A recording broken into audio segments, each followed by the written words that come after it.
Hey, today we're debating whether or not there is strong evidence for the resurrection, and we're starting right now.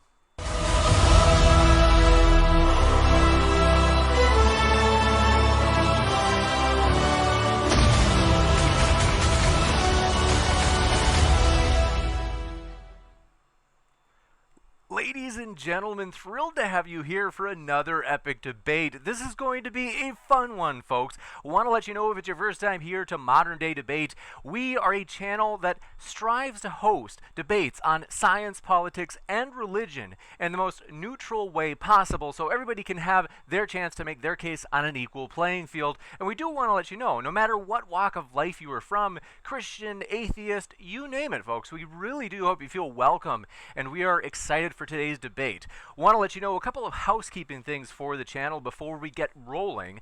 One is that if you haven't heard, Modern Day Debate has invaded the podcast world. This is an addition to our YouTube channel. We're really excited about this. Let us know if you can't find us on your favorite podcast app, and we'll work to get on there. Also, excited for future debates. Next week, David Smalley and Randall Rouser will be facing off on whether or not it's rational to believe in Christianity. So that should be a really fun one. And if you want reminders, consider hitting that subscribe button, as we have many other debates coming up as well. Want to let you know, for today's debate, it's going to be kind of a in the middle of the road type of debate in terms of format. It's going to be 15-minute opening statements, followed by 10-minute rebuttals, and then 50 to 60 minutes or so of open conversation, and 30 minutes, 5-minute closings, followed by 30 minutes of Q&A. So if you have a question, feel free to fire it into the old live chat. And if you tag me with @ModernDayDebate, it makes it easier for me to get every question in that Q&A list. Super chat is also an option, in which case you can also make a comment toward one of the speakers that they, of course, would get a chance to respond to, and it'll push your question or comment to the top of the list for the Q&A. Want to let you know, though, of course, we really do appreciate our guests being here. So with your super chats or questions, whatever it is, we ask that you be as respectful, be your regular friendly selves. That does go a long way. And with that, I want to say thanks to our guests, though. It's a true pleasure to have both Matt Dillahunty and Dr. Jonathan McLatchie on. So we'll start just with Matt Dillahunty. If you have somehow not heard of him, if you have interest in these debate folks, I want to let you know, basically, you could say, would it be fair to say, the founder and current leader of the atheist experience, a monstrous, No. No, actually. What would be the formal titles? The show's been on for 23 years. I've been hosting it for about 15 or so.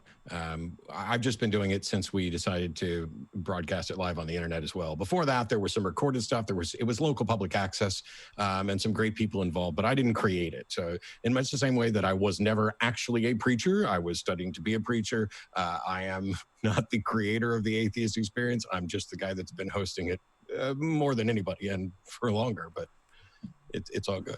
Absolutely. And he is linked below. So if you want to hear more from Matt, you certainly can at that link. And very excited to let you know as well, Dr. Jonathan McLatchie joining us again. Glad to have you, Jonathan. If you could share just what you've been up to as well in terms of what people can find at your link. Thanks for being here, Jonathan. Absolutely. Thanks so much for having me on. Great to be here. So you can find me at jonathanmcclatchie.com. That's my personal website, where I have many of my articles, and you can also find links to my YouTube channel and book me to speak and that sort of fun stuff there as well. I like to counsel Christians to wrestle with intellectual doubts. There's a forum on my website that Christians can fill out and tell me about their intellectual doubts, and I set up live Zoom meetings to discuss their doubts with them in confidence. I am an assistant professor of biology at a Christian college in Boston, Massachusetts, called Sattler College.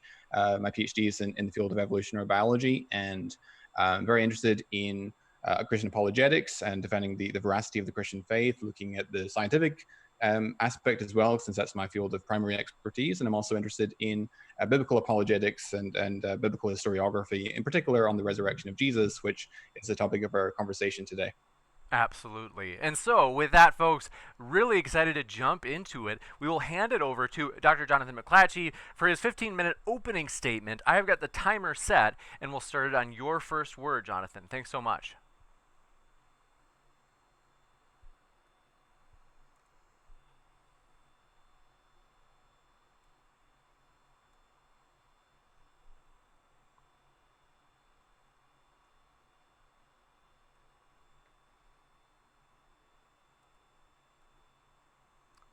let's see. We can't hear Oops, you. I'm sorry. Oh, there we go. I'm sorry, I was on mute. Sorry, I'll start again. No problem. Okay, so first of all, let me thank Matt Dillahunty for agreeing to participate in today's debate, and James Kunz, of course, for organizing what I hope will be an engaging and spirited discussion. Since my time for and Matt, by the way, and I are closer than you might think in terms of our epistemology. I'm a very staunch evidentialist, so I would argue that I believe in the truth of Christianity because and only because I'm persuaded by the public evidence that Christianity is objectively true. So I'm looking forward to where our conversation goes this afternoon. So since my time for my opening statement is very limited, I'm only going to be able to present the bare bones case for the resurrection. But I'm, of course, able to flesh out these arguments and fill in any missing pieces as our discussion progresses. So here are these four hypotheses that you see on the screen, I would argue, are mutually exhaustive categories of explanation, which purport to explain and account for the evidence that is before us. The first of those is that Jesus' immediate followers, following his death, did not claim that Jesus rose again. They would have been a surprise to anyone else to hear that Jesus had been raised from the dead, and the Gospels are later myths. We can call that the myth hypothesis. Or secondly, is the followers were deceived into thinking that he rose again. We can call that the hallucination hypothesis. Or thirdly, his followers deceived others into thinking that he rose again. We might call that the conspiracy hypothesis. Or finally, he actually did rise again, the hypothesis to which I myself subscribe. And we can call that, of course, the resurrection hypothesis. Now, let's have a look at some of the evidences that needs to be explained, and then we'll look at some of the what might best explain those facts. Now, I'm sure Matt is very aware, very familiar with and acquainted with the oral creedal tradition that Paul passes on in 1 Corinthians 15, 3-8. This is Paul's first epistle to the Corinthian church, writing in the mid-50s AD. He says, "For I delivered to you as of first importance what I also received, that Christ died for our sins in accordance with the scriptures, that he was buried, that he was raised on the third day in accordance with the scriptures, and that he appeared to Cephas, then to the 12, and he appeared to more than 500 brothers at one time. Most of whom are still alive, although some have fallen asleep. Then he appeared to James and to all the apostles. Last of all, as to one untimely born, he appeared also to me."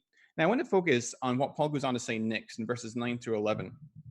"For I am the least of the apostles, unworthy to be called an apostle, because I persecuted the church of God. But by the grace of God I am what I am, and his grace toward me was not in vain. On the contrary, I worked harder than any of them, though it was not I, but the grace of God that is with me. Whether then it was I or they, so we preach, and so you believed." And so Paul here seems to be indicating or assuming that the Corinthian Christians understand his proclamation of the core propositions of the gospel, the death of Christ, the burial, the resurrection, to be consistent with what's already being preached to them, proclaimed to them by the other apostles, in particular Peter, James, and the 12. We have independent confirmation, of course, in 1 Corinthians 1 that the Corinthians were acquainted with the preaching of Peter, or Cephas, because Paul chides them for having divisions and factions in their midst. Some say, "I follow Cephas," others Apollos, others "I follow Paul," others "I follow Christ," and so forth. And so Paul seems to be indicating here that the Corinthians understand what he's now presenting to them concerning the gospel is consistent with what's already been proclaimed by the other apostles. And so that suggests then that the resurrection belief goes right back to the original apostolic eyewitnesses. Another evidence that also bears on this is the book of Acts. Now, the author of Acts, his name was Luke, was a traveling companion of the apostle Paul. There's overwhelming evidence for that. Happy to discuss that in detail if we need to. In Acts chapter 2, he mentions Peter's speech at Pentecost. He says, and this is some 50 days after the resurrection, "Brothers, I may say to you with confidence about the patriarch David, that he both died and was buried, and his tomb is with us to this day. This Jesus God raised up, and of that we all are witnesses." And so Luke seems to be also reporting that the immediate proclamation by the apostolic eyewitnesses was that Jesus rose from the dead and appeared to the apostles. Now, you might ask at this point, well, can we trust Luke Acts to be giving us a reliable report of what the original apostles believed? Well, I would argue that there's good evidence for taking Luke at his word on this. One is that Luke Acts, so Luke and Acts are companion volumes authored by the same author, says it's grounded in eyewitness testimony and with a Jerusalem witness. I'll explain what I mean by that in just a moment. And secondly, the author worked with the Apostle Paul, and so he was present with Paul at the Jerusalem church in Acts 21.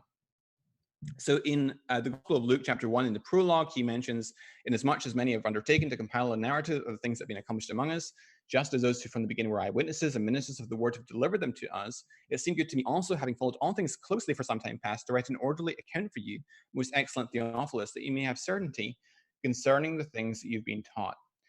In Acts 21, he also indicates that he was present with Paul in Jerusalem, where he met with the Jerusalem elders. James, in particular, he singles out. He says, when we, notice the inclusive pronoun, had come to Jerusalem, the brothers received us gladly. On the following day, Paul went in with us to James, and all the elders were present. So Luke was in a position of contact with the Jerusalem elders, in particular James and the other elders of Jerusalem.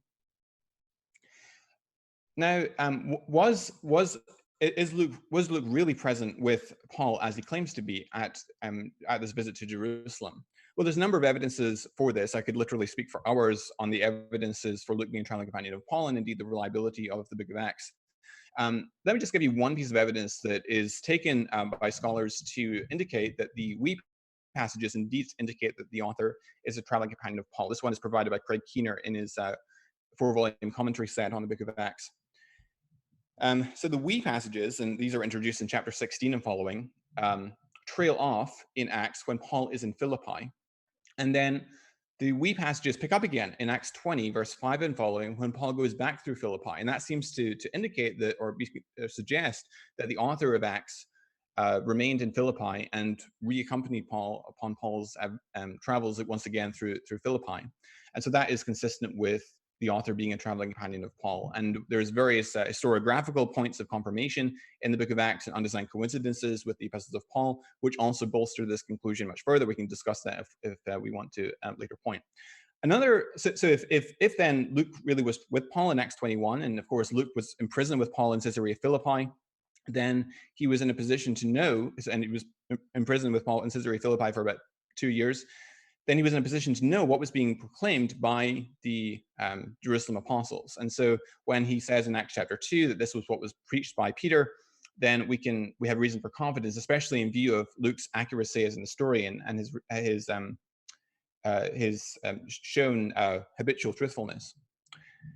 Another evidence that the claim goes right back to the apostles is the gospel according to John, the fourth of our gospels in our canon. In John 20, he describes one of the resurrection appearances. John 20, verse 19 and 20 says, on the evening of that day, the first day of the week, the doors being locked where the disciples were for fear of the Jews, Jesus came and stood among them and said to them, peace be with you. When he had said this, he showed them his hands and his side. Then the disciples were glad when they saw the Lord. Now, you might ask at this point, well, was John an eyewitness? And I think there's good reason to think that John was indeed an eyewitness. And I could, again, talk about this for hours, but I'm just going to give one line of evidence for now. In John 18, verse 10, it says, and Simon Peter, this is when they were in the Garden of Gethsemane, it says, when Simon Peter, having a sword, drew it and struck the high priest's servant, it cut off his right ear. The servant's name was Malchus. Now, John is the only gospel author to mention the name of the high priest's servant. But how does John know the servant's name?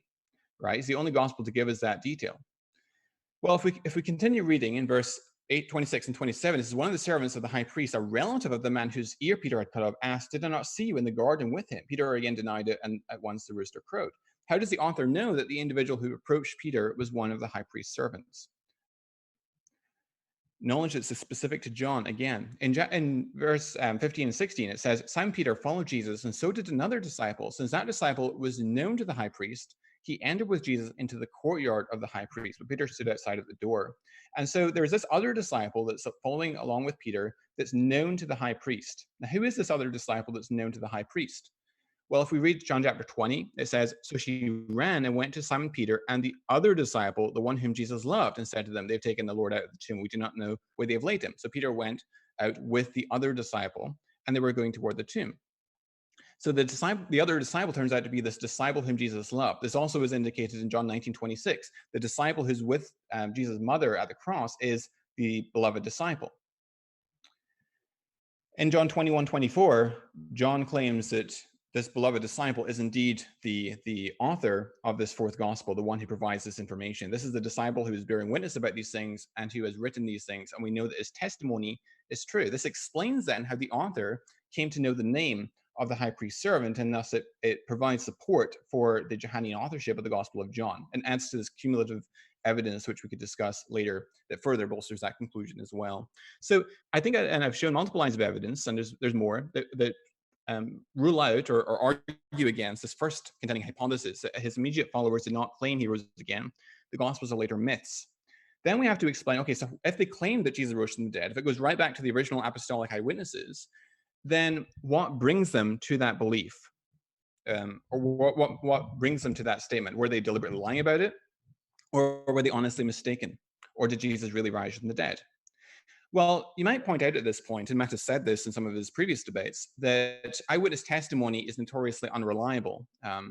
And this is true under certain circumstances. So studies have shown, and I can cite those studies if required, that eyewitness testimony is typically unreliable, particularly on details, namely that the events happen quickly over a period of seconds or minutes, that participants are strangers to one another, or there's a weapon present such as a knife or a gun. But contrast that with the nature of the claimed appearances in the gospel accounts. They are public. They involve Jesus appears to multiple people at once. They're multisensory, polymodal. They involve not just sight but hearing and conversation, even group conversation, physical contact, etc. And they were extended across time. So it wasn't just one brief and confusing episode. According to Acts 1, it was extended across the 40-day time period. So it wasn't just one brief and confusing episode. So I think the nature of the claimed experiences of the risen Christ is something that's very difficult to be honestly wrong about. And so that, I think, provides evidence against the second of those contending categories of explanation, namely that his followers were deceived into thinking he rose again, they were honestly, sincerely mistaken, or the hallucination hypothesis. I think this evidence points strongly against that. What about the third of those hypotheses, that his followers were deceiving others deliberately into believing he rose again? Well, I think one good line of evidence against this is the fact that the apostles were willing to suffer and die for their conviction that that's what they saw, the raised Christ. What did the New Testament writers have to gain by making up a new religion, right? Why would they die for a known lie? Many people die for something they believe to be true, but no one, or very few people, die for something that they know to be false. And these apostles were in a position to know whether what they were claiming was true or not. In fact, the martyrdoms of Peter and James, the Lord's brother, are especially well attested. In fact, the martyrdom of Peter is reported in two first-century sources, namely John 21, where at the end of John's gospel, Jesus anticipates the martyrdom of Peter by crucifixion. And it, in fact, says that Jesus said these to indicate the manner of death that Peter was to die. And if John was writing, as he probably was, after Peter's martyrdom, then it seems very unlikely that John would have attributed that prophecy to Jesus had it not happened in the way he describes. And also First Clement, Clement's epistle to the church in Corinth around AD 96, he also mentions the martyrdom of Peter in section 5. James, the Lord's brother, also, we have testimony from Flavius Josephus in his Antiquities of the Jews, volume 20, that he dies, he's thrown from the Temple Mount, and he's bludgeoned to death. And James, of course, was a skeptic during Jesus' lifetime. I think we've got good support from the Gospels. And yet, shortly after the resurrection, James becomes the leader of the Jerusalem church. In fact, I like to ask the skeptics, how much would it take to convince you that your elder brother was the Yahweh of the Old Testament to the point of martyrdom, right? Something pretty radical, it seems to me. And of course, Peter denies the Lord 3 times to save his own skin. So terrified was he of crucifixion. And yet something changed that man. I think the best explanation for that, again, is the resurrection of Jesus.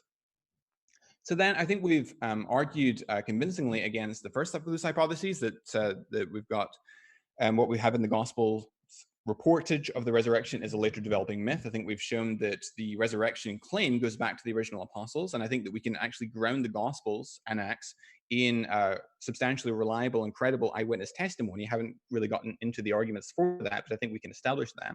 That being the case, then we have to take seriously what they say concerning the nature and variety of the resurrection encounters with the risen Jesus. So it's coming from the earliest apostolic eyewitnesses involving its multisensory character, as I described, and its extension across a 40-day time period. That then argues, I think, significantly against the hallucination hypothesis, or the honestly mistaken hypothesis. And the conspiracy hypothesis, I think, is argued against, as I showed, by the fact that they were willing to suffer and die for their beliefs in the resurrection, and liars make poor martyrs. And we could get into other arguments which substantiate those conclusions as well, as time progresses. But I think then we've provided enough evidence to point in the direction of the resurrection claim, which is the one I myself subscribe to, that Jesus in fact did rise from the dead. And so I'll finish then by quoting the conclusion that the angels themselves give to the women in Mark chapter 16, verse 6. Do not be alarmed. You seek Jesus of Nazareth, who was crucified. He is risen. He is not here. See the place where they laid him. Thank you for your attention. Thank you very much, Jonathan. We'll kick it over then for an opening statement from Matt as well. Thanks, Matt. The floor is all yours. I'm assuming you can hear me. I'll start my stopwatch. How we doing? So, is anything, and this isn't the rebuttal, I wrote this is just my opening statement. Is there anything that we're going to consider today that couldn't be counted as hearsay? And I would argue that hearsay is not particularly strong evidence. Hearsay often isn't even admissible in a court of law. So in deciding whether or not to bring a case, a district attorney evaluates the evidence and should make a decision based on what they think they can prove, what a judge, the determiner of the facts in the case, is going to actually allow, and what they may or may not find convincing, or what other people, a jury, may find convincing. So in order to do that, they want the strongest evidence possible. And that's why I was happy when I saw that we were going to do a debate on the strong evidence for the resurrection. And my first question, of course, is what counts as strong evidence? Well, normally we would want physical evidence that's consistent with the events and points to the conclusion that we're trying to advocate for. We would actually like witness testimonies, provided that those witnesses can be presented, evaluated, questioned, examined, and we can determine how much their statements align. If you recorded a deposition of someone giving their testimony to something, would it be allowed in court if that person died?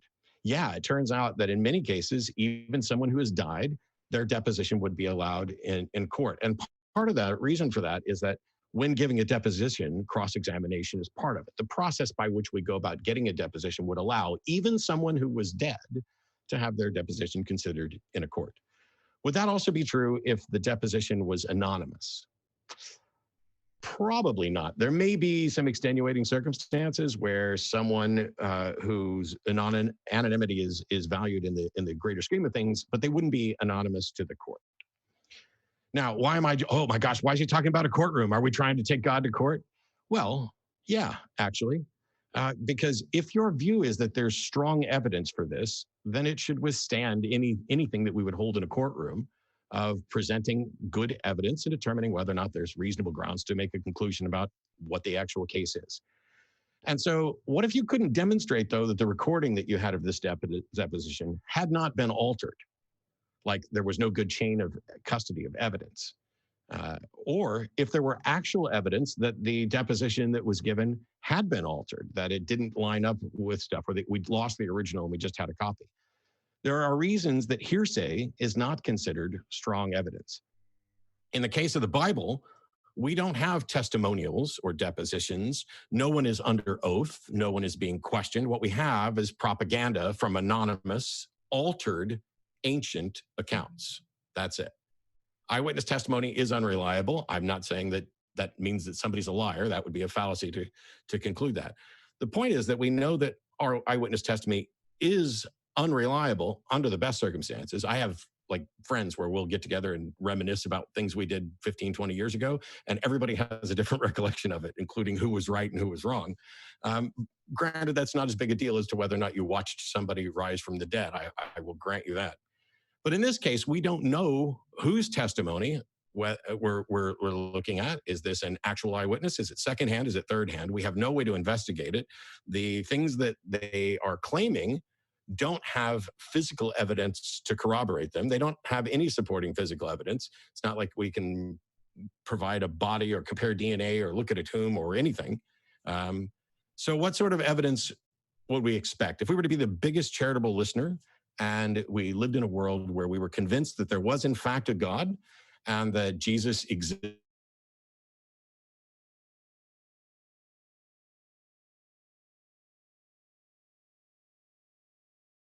I think we lost your audio, Matt. I'm not sure if you can hear me. Did you, Jonathan, can you neither of you hear me? Oh, Matt, Matt, can you hear me? Just one second. Folks, Matt said that sometimes this happens and it's very temporary, so we'll be back and running in just a moment. I'll stop the clock. Yep, I'm back. You betcha. I'm back. You got me? Yes. Sweet. Apologize. I don't know what the last thing you heard was, but I was talking about what sort of evidence we might expect if, in fact, there were actually a God behind this. And I would argue that we'd probably expect the best evidence possible, because if you were God and you had gone to this extraordinary length to do whatever it is that needed to be done in this resurrection, and it was important for people to actually have a sound evidence-based belief of this, that you would do your best to make sure that the best evidence were available. And clearly, God should have access to the best evidence and should be able to present it. Yet that's not what happened. We don't have that. We don't even have close to that. God, if it exists, has done nothing to preserve the chain of evidence, nothing to vouch for its reliability, hasn't even presented the idea of, preserve the identity of the individuals performing, putting forward these claims. And God should be able to understand the issues surrounding sufficient acceptable evidence and should be able to easily overcome it. And that hasn't happened. The evidence that Jonathan and I are here engaged in debate about whether or not it's reasonable to accept, or whether or not there's sufficient strong evidence for the resurrection, is evidence that this has not happened, or that I'm crazy. I will have to, that I'm a wholly irrational, unreasonable person. But a God should understand that these issues surrounding what qualifies as sufficient acceptable evidence and what is strong evidence, and should be able to overcome it. Well, if we assume that there is a God, what reasons might God have for not providing confirmation of strong evidence?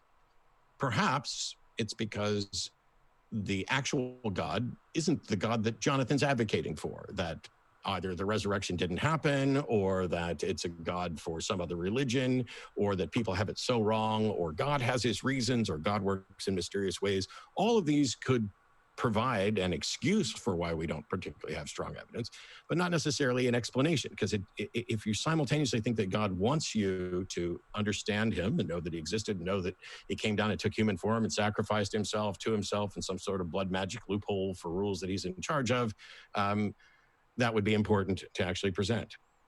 Or perhaps there isn't actually a God at all, or not a God that cares or wants to interact or wants to provide evidence. Maybe he's hiding, maybe he just doesn't exist. And this is why we have copies of translations of hearsay accounts for which we can't even identify an author or conduct any realistic investigation. Now, I took notes, and I'll be providing proper rebuttals to a good chunk of what Jonathan said. But I am here primarily to talk about what should count as strong evidence. And why, when it comes to something like the resurrection, which may, if it's true, it's the single most important thing anybody could know. That I don't see how anybody could even argue otherwise. If in fact the resurrection is true, there could be nothing more important, I guess. I mean, it fundamentally ties to where you're going to spend eternity, which is the big selling point of apologists. If you were to get hit by a bus and die tonight, do you know where you would spend eternity? Which I think is a flawed presumption that I'm going to be spending eternity anywhere, because as far as I can tell, I just cease to exist. But there's nothing here in this resurrection account that would rise to the level of even filing a case, a district attorney filing a case, let alone one that a judge would accept or a jury could become convinced of, because the evidence isn't strong. There's no body, there's no tomb, there's no blood, there's no sword, there's no spear, there's no cross, there's no DNA, there's no burial rags, despite the fake Shroud of Turin, which I would hope that I actually don't know, because I sat on a plane with somebody who legitimately thought that Shroud of Turin was a thing. It's a fake, but there's no witnesses, no crime scene investigators, no finding of facts at all. In fact, while I'm not a mythicist, and I'm fine with the notion that Jesus probably existed in some form, the advocates of this tale can't even reasonably confirm the existence of the person they claim died and was resurrected, because it all ties back to, here's a collection of writings that we have that we can't source. They're just tradition. They're just the hearsay of the collection of people who agreed with and accepted these claims in the story. I'm not saying those people are wrong. I don't know how you could prove they're wrong, but they haven't presented strong evidence to show they're right. So what would happen if I claimed to raise someone from the dead, and you came and said, hey, we want to see this guy that you raised from the dead? Now, if I presented somebody that was living and I had no case to show where they'd actually died, okay, nobody's going to believe me. Nobody should believe me. But if I said, hey, that person that I raised from the dead, they're not here anymore. They've ascended to another plane, and now you can't investigate this at all. Would we have good reason to believe it? What if there were people who said they saw me do this? What if I kept telling people that this person who I raised from the dead is going to come back eventually, and yet they apparently, repeatedly, failed to do so? They didn't show up to say, yep, Matt's right, he raised me from the dead, or, hey, Matt's right, I was raised from the dead, I did through this power, or however else. There's nothing along there. The truth here is that the best evidence for the resurrection of Jesus isn't remotely something that I could consider strong. Is there evidence? Yes, in the sense that there's anecdotal, testimonial evidence, but that shouldn't be enough to conclude that somebody raised from the dead. I'm not quite sure what sort of evidence we could present, but if everything we presented is nothing that would be admissible in a court of law or sufficient to lead someone to the conclusion that, yeah, we've almost certainly sorted this out and Jesus rose from the dead. If we were starting to consider evidence, weak evidence, as if it were strong, we'd be flooding evidence that was this week of, here's an old book by somebody we don't know, and I'm convinced that it was written by this person who's an eyewitness, and we're just going to take their word as an eyewitness that they and some other people are witnesses to the resurrection of the incarnation of God. If we accepted that as strong evidence, then our courtrooms would be once again flooded with spectral evidence and witch trials and other things, because the evidence for this resurrection claim is not in any way stronger than the evidence for alien abductions or somebody's claims about what a witch did in the woods late at night. How much more do we have to learn about good standards of evidence before the folks advocating for this resurrection account finally begin to realize that what they're pointing to doesn't and shouldn't and won't ever count as strong evidence. Strong evidence is physical evidence. It is well documented. It would be the eyewitness testimony of a handful of people who were questioned, cross-examined, who were recorded, who demonstrated that they didn't have a particular bias in a particular direction, that they were actually presenting what they saw honestly. We have no ability to investigate any of that. It's on par or worse than the evidence offered by someone trying to sell me a bridge, someone trying to get me started in their as an underling in their multi-level marketing scam, or the money that my Nigerian prince has set aside for me. If that's the case, then I don't know how we can consider the evidence strong, and no amount of pretending will actually change that. When we're talking about a resurrection, Jonathan begins by assuming that there's a person, a death, and an account of a resurrection that we need to make some sort of explanation for. Now, obviously, during the rebuttal, we'll get into this a little bit better, but I think he's already starting a little bit too far down the track, because certainly we have a story that accounts for a death and a resurrection. But how do if you're going to list the ways in which we can account for a story, I think he overlooked at least one, if not several options. Because what he presented was essentially a version of the liar, lunatic, or Lord, and he left out the legend option, which is where I'll stand. Thanks. You bet. Thank you very much, Matt. We will go into the rebuttals now. There's only one rebuttal, and then we'll go into open conversation. And what I mean by that is one rebuttal from each side. So we'll start with Jonathan, and I have the clock set for you, Jonathan, at 10 minutes. I'll start it on your first word. Excellent. Well, thank you, Matt, for your opening statement. You might recall my opening statement. I presented four categories of explanation, which I argued were mutually exhaustive in terms of their attempt to account for the relevant evidence. Those were number one, that Jesus in fact didn't rise from the dead, and that the disciples didn't claim he rose from the dead, but it's a later developing legend or myth. Second, that the disciples did claim he rose from the dead, but they lied about it. Thirdly, that the disciples claimed he rose from the dead, but they were honestly mistaken about it. And finally, the hypothesis to which I myself subscribe, namely that Jesus really, in fact, did rise from the dead. Matt alleged at the end of his opening statement, falsely, although he probably just forgot, that I omitted the legend hypothesis. No, that was one of my 4 that I offered. I offered the myth hypothesis or the legend hypothesis, and then I showed, and I could talk about it for some time, that the resurrection claim goes back to the original apostles. You can demonstrate that using Paul, as I did, 1 Corinthians 15, 3 through 11. 3 through 8 is the what's often thought to be a creedal tradition that Paul is passing on to the Corinthian Christians. And verse 11, he says, whether it was I or they, so we preach and so he believes. Even if you reject exactly the argument from the creedal tradition, the argument in verse 11, I think, is quite strong, that he's passing on to the Corinthians what had already been preached to them by Peter and the apostles. And we know that Corinthians were acquainted with the preaching of Peter in 1 Corinthians 1. And then I showed Luke as well. Luke was a traveling companion of Paul. He had ample access to the treasure trove of living witnesses to the bodily resurrection of the Christ. And he was with Paul in Acts 21 in Jerusalem. And since Luke is shown to be a habitually truthful and reliable historian, we can trust him at his word when he says in Acts 2 that Peter was preaching the resurrection at Pentecost. We can also trust him in Luke 24 when he tells us about the nature and variety of the resurrection encounters, and indeed in Acts 1 when he tells us that it was extended across a 40-day time period, so it wasn't just a brief and confusing episode. He says, I begin with assuming that there was a person and a death, etc. Well, I mean, the evidence for there being an historical Jesus is overwhelming. I know you're not arguing for mythicism, but I mean, I would take for granted that there's a person, Jesus. I mean, the evidence for that is overwhelming, both from Paul and from the Gospels and Acts and so forth. And there's overwhelming evidence that he died as well. I mean, I hope that Matt's not going to seriously entertain the swim theory. I don't think that he will, but that is fraught with many problems we could discuss.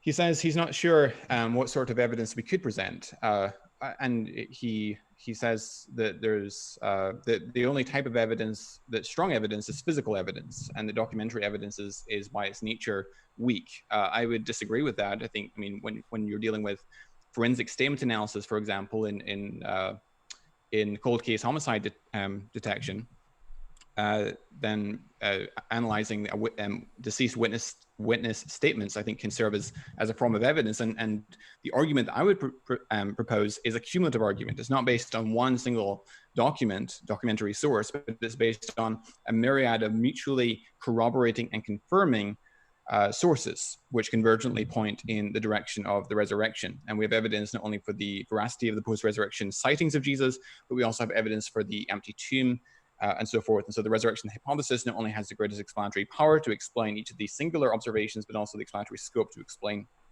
all the relevant evidence. He says that the gospel accounts are anonymous, and here we don't actually know exactly whether the gospel accounts were anonymous because we don't have the original autographs, right? So the original papyri manuscripts may have had the names written on them. We just don't know. So we don't know for sure whether the original autographs were anonymous. And I would argue that at least Luke, Luke was writing to an official by the name of Theophilus. I mean, you'd think that Theophilus didn't know who was addressing him, who was writing to him. So that seems to me to at least suggest that maybe Luke was not anonymous. And I think we have good confirmatory evidence that the Luke Acts companion volumes was indeed written by Luke, one of Paul's traveling companions. John, I argued in my opening statement, was himself a self-professed eyewitness. And if you think First John was written by the same author as John's Gospel, as I think it was, and I think there's good evidence for that, in the prologue of First John, he also explicitly identifies himself as an eyewitness of Jesus. Matt's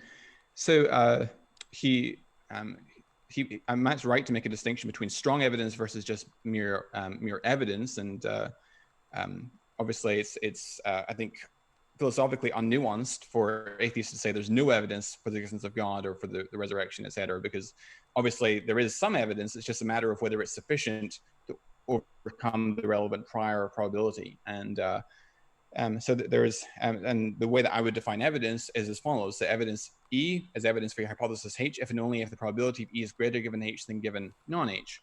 And I think that the evidence, I think there's strong cumulative evidence for the resurrection of Jesus. he mentioned that that all we have in the Gospels is copies of translations of hearsay accounts. I don't know where he gets that from. We have the original Greek, not the original autographs, but we have original Greek manuscripts, which are from the second, third, fourth centuries. So it's not that we have copies of translations of hearsay accounts. It's not that we had Greek manuscripts and they were copied into Latin and then translated into English, and that's what we have. No, we have the English Bibles New Testaments that we have are translated from the Greek manuscripts. Matt's right, I think, to be more skeptical of miraculous events than he would be of mundane events. But the only force that the fact that we are discussing miraculous rather than a mundane event has, it suppresses the prior probability. That is the probability of the event given only the background information. And I'm quite happy to concede that miraculous claims should not be accepted credulously. So even if a person I respect and trust tells me about a miracle he believes he witnessed, I'm going to ask a lot more questions than if he told me about a non-miraculous event, precisely because of the extra issues with the prior probability, or the probability just given the background information that we know that miracles are not everyday occurrences. And so Matt is completely correct to expect more evidence for an event with a low prior. But low priors, even astronomically small ones, can in principle be overcome given sufficient evidence. That is to say, anything that's not logically impossible, which would have a prior probability of 0, can in principle be demonstrated given adequate evidence. And I would even argue that documentary evidence, if you have enough of it, a sufficient volume of it, can in principle overcome an astronomically small prior. So for example, suppose we want to know the odds that a particular individual won last week's Mega Millions jackpot in the United States. Well, the prior probability would be set at 1 in approximately 302 million, since those are the odds that any individual lottery participant chosen at random would win the Mega Millions jackpot. And that's a very low prior probability, but it can be overcome if the supposed winner were to subsequently quit his job and start routinely investing in private jets, sports cars, expensive vacations, perhaps he could even show us his bank statement, or the documentary evidence of his winnings. And these different pieces of evidence taken together would stack up to provide a powerful confirmatory evidence sufficient to overcome a very small prior probability to yield a high posterior probability that the individual did indeed win the Mega Millions jackpot. And even if you have no way of determining a prior probability of an event, another viable approach one can take is to back solve for how low of a prior that the relevant evidence could overcome. And I would argue, in fact, that we can, in fact, increase the prior probability of the resurrection. Perhaps we can discuss this in the discussion by demonstration of A, the existence of God, for which I think there's overwhelming confirmatory evidence from the natural sciences, and B, establishing the theohistorical context of the resurrection. And we can flesh that out if need be. Matt also mentioned that, so Matt said that he's not sure what sort of evidence we could present. So I'm curious what kind of evidence would convince Matt that the resurrection actually occurred. What kind of documentary evidence would be sufficient? What kind of physical evidence would be sufficient to convince you? If you can't give an answer to that, then I'm skeptical of whether your view is an evidence-based view. You said that you would want the best evidence possible, and God would do his best to make sure that the best evidence is available. I think that we do have very strong evidence, and I think that the evidence for Christianity is not limited to the resurrection, although I think we have very strong evidence for the resurrection, but you also have arguments from predictive prophecy and so forth. And so cumulatively, looking at all the evidences together, I think they stack up to provide a very, very powerful cumulative case for the truth of Christianity. I think I've addressed most of what you said. So I will close with that. Thanks for your attention. You bet. Thank you very much, Jonathan. What we'll do next is kick it into the final rebuttal phase before the open dialogue. So, Matt, I've got the timer set for 10 minutes. Thanks so much. The floor is all yours.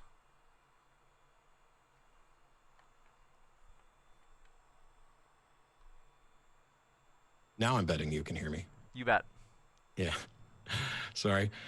So yeah, Jonathan in his opening statement basically set up 4 answers: myth, hallucination, conspiracy, or real, which is a version of liar, lunatic, and Lord. And when I say that he omitted legend, I said that on purpose, even though I did in fact recognize and remember that he included myth there. Because when he talked about the myth option, what he said, and unless I heard it wrong, is that Jesus's followers didn't claim that he rose from the dead, and they would have been surprised, or as surprised as anyone else, to hear that this was the case, which baffles me a little bit, since you would think that, given, various accounts of what was said beforehand, I don't know why they would be surprised that the guy who told them essentially that I'm God, I'm going to rise again type thing. I really, some of them were going to be a little bit surprised maybe, but to just write it off as that's not what I'm talking about when I talk about legend.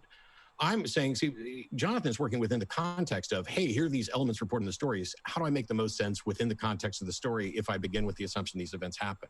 I don't think that that's actually justified. I think that the events are not actually warranted for belief and acceptance based on the evidence available.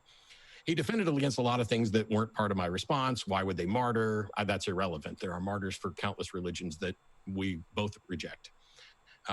I'm fine with the notion that people sincerely believed and were wrong, that what we see with alien abductions, with coronavirus conspiracies, with flat earthers, with pretty much every religion that both of us would reject, are a bunch of people who sincerely believed and reported all sorts of amazing things and yet were wrong.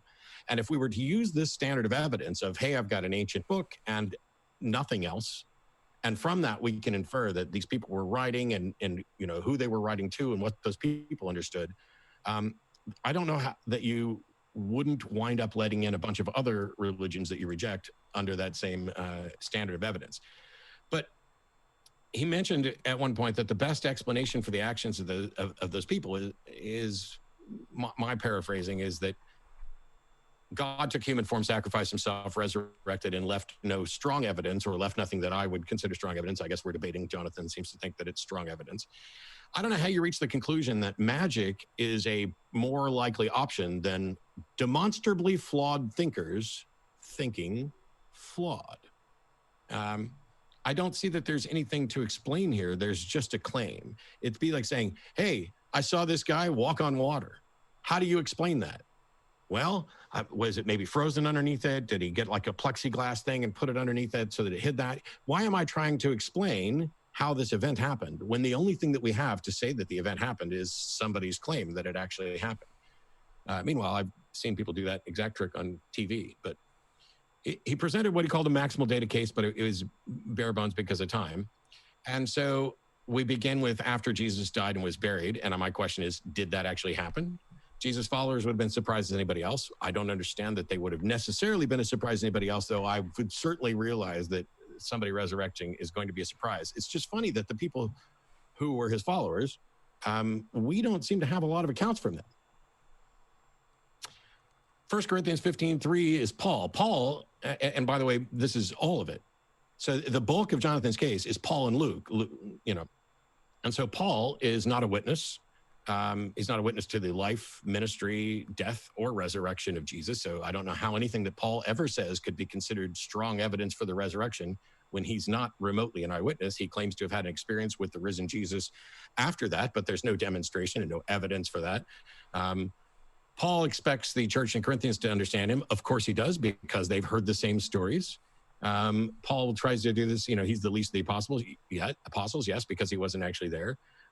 Luke is a companion, and so he's going to back up this story. Can we trust Luke Acts? It's supposedly grounded in eyewitness testimony, and yet we have no way to investigate or determine that there is in fact eyewitness testimony, or how reliable those eyewitnesses are, or what the nature of their actual accounts is. It's like saying, hey, I've got a bunch of witnesses and you can't talk to them, is exactly what we're dealing with here.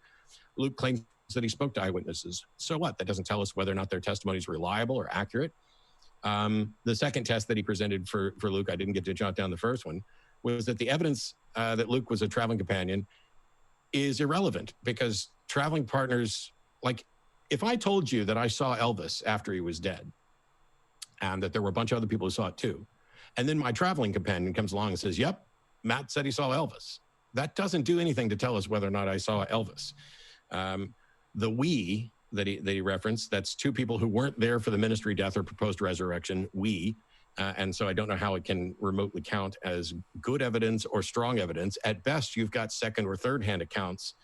John 20 is a passage from an anonymous book, and he's convinced that it was written by John, and I get that. I understand why people do, but it's not like we can demonstrate that at all. And if you pick up, if you look into the Bibles, the only thing we can say is that we don't know for sure who wrote that, and that all of our copies are anonymous.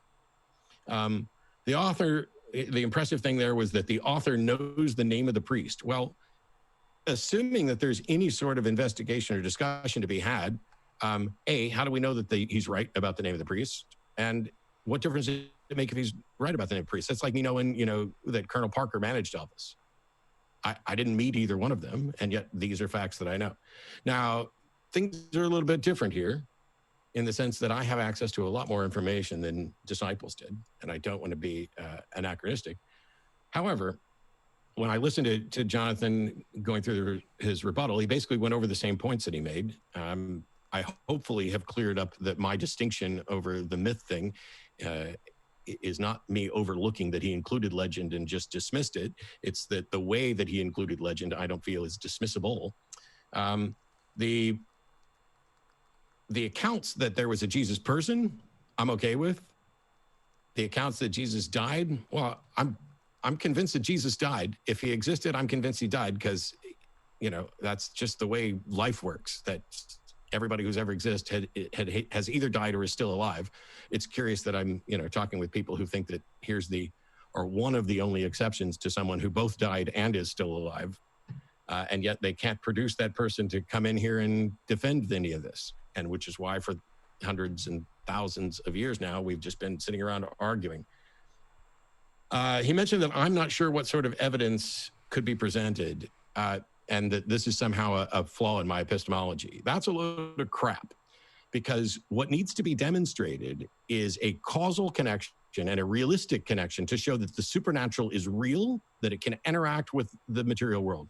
I don't know what shape that evidence will come. It will convince me the instant it's there, and none of it matters because God could present this evidence, and this is one of the things that I tried to address, that if God comes in and says, hey, I can present all the best evidence for you, but I'm not going to. Even him just saying that would be leaps and bounds better evidence than anything that we currently have. So it's not like I need to explain an empty tomb, because I'm not aware that there is any empty tomb to explain. And thousands of years after something, I don't even know what finding an empty tomb would be. What I'm being asked to explain is how a report from an anonymous source or several anonymous sources that don't agree, you can't put the different resurrection accounts together and come up with a cohesive story because they're in disagreement about what happened when.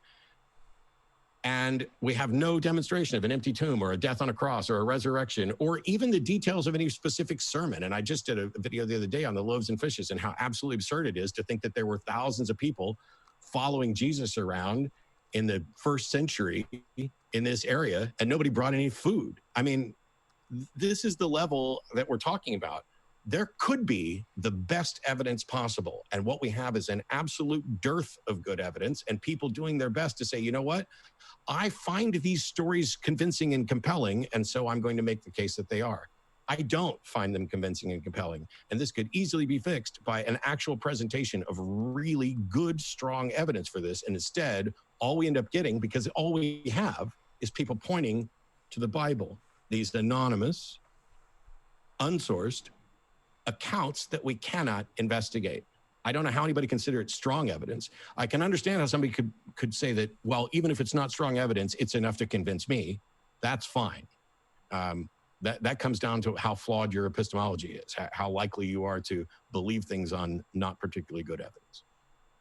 Thanks, Matt. We'll jump into the open dialogue section. So keep those questions coming, folks, if you have them. I'm keeping an eye on the live chat, and this will go for about maybe 50 to 60 minutes, maybe less. Kind of play it by ear. And the floor is all yours, Matt and Jonathan. Thanks so much. Well, thanks so much, Matt. Sure. Let me just understand exactly the extent to which you will walk along the road with me where we depart company. Would you say that there's strong evidence that Jesus died on the cross or not? No.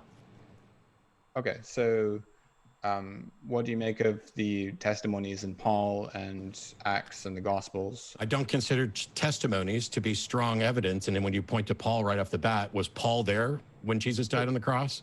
So you would dismiss all testimony? No, I didn't say I would dismiss all testimony. Was Paul there when Jesus was supposedly killed on a cross? We don't know. Okay, do we have any reason to think that Paul was there? No, but he may have been, but we don't know. Yeah, and if Paul was there, don't you think Paul would have said, I was there? Isn't that really plausible? But Paul does mention that he does mention the testimony of Peter and James and. Yeah, that's not what I asked. Well, okay, Jonathan, if you were there and you witnessed Jesus' death on the cross and you then wrote about it, wouldn't or a decade or a couple decades later, would you say that you went and talked to the other apostles and you did all this stuff, or would you just say, I was there, I saw the man die? Okay, I don't. It doesn't matter for the sake of my argument that Paul was there. I don't think that the only good evidence. Well, it does if you're counting him as a witness, because if he wasn't there, then he's not a witness. Still count as evidence if he wasn't there, because he's he not a witness. You just a minute ago suggested that Paul is a witness that we should listen to, and I'm saying I have no evidence that Paul's a witness. But he is a witness to what was being proclaimed by the other apostles, in particular. And Peter I'm a witness, James. and I'm a witness to what the National Enquirer reports about Elvis. But that doesn't mean I'm an actual witness about what's actually happened with Elvis. Peter is someone who was present at the cross. We know, or present with Jesus at his trial, rather. And James was the brother of Jesus, whom surely would have known that his own brother had died on the cross. And so I think that he is a credible secondhand report as to. I don't have a report from Jesus's brother.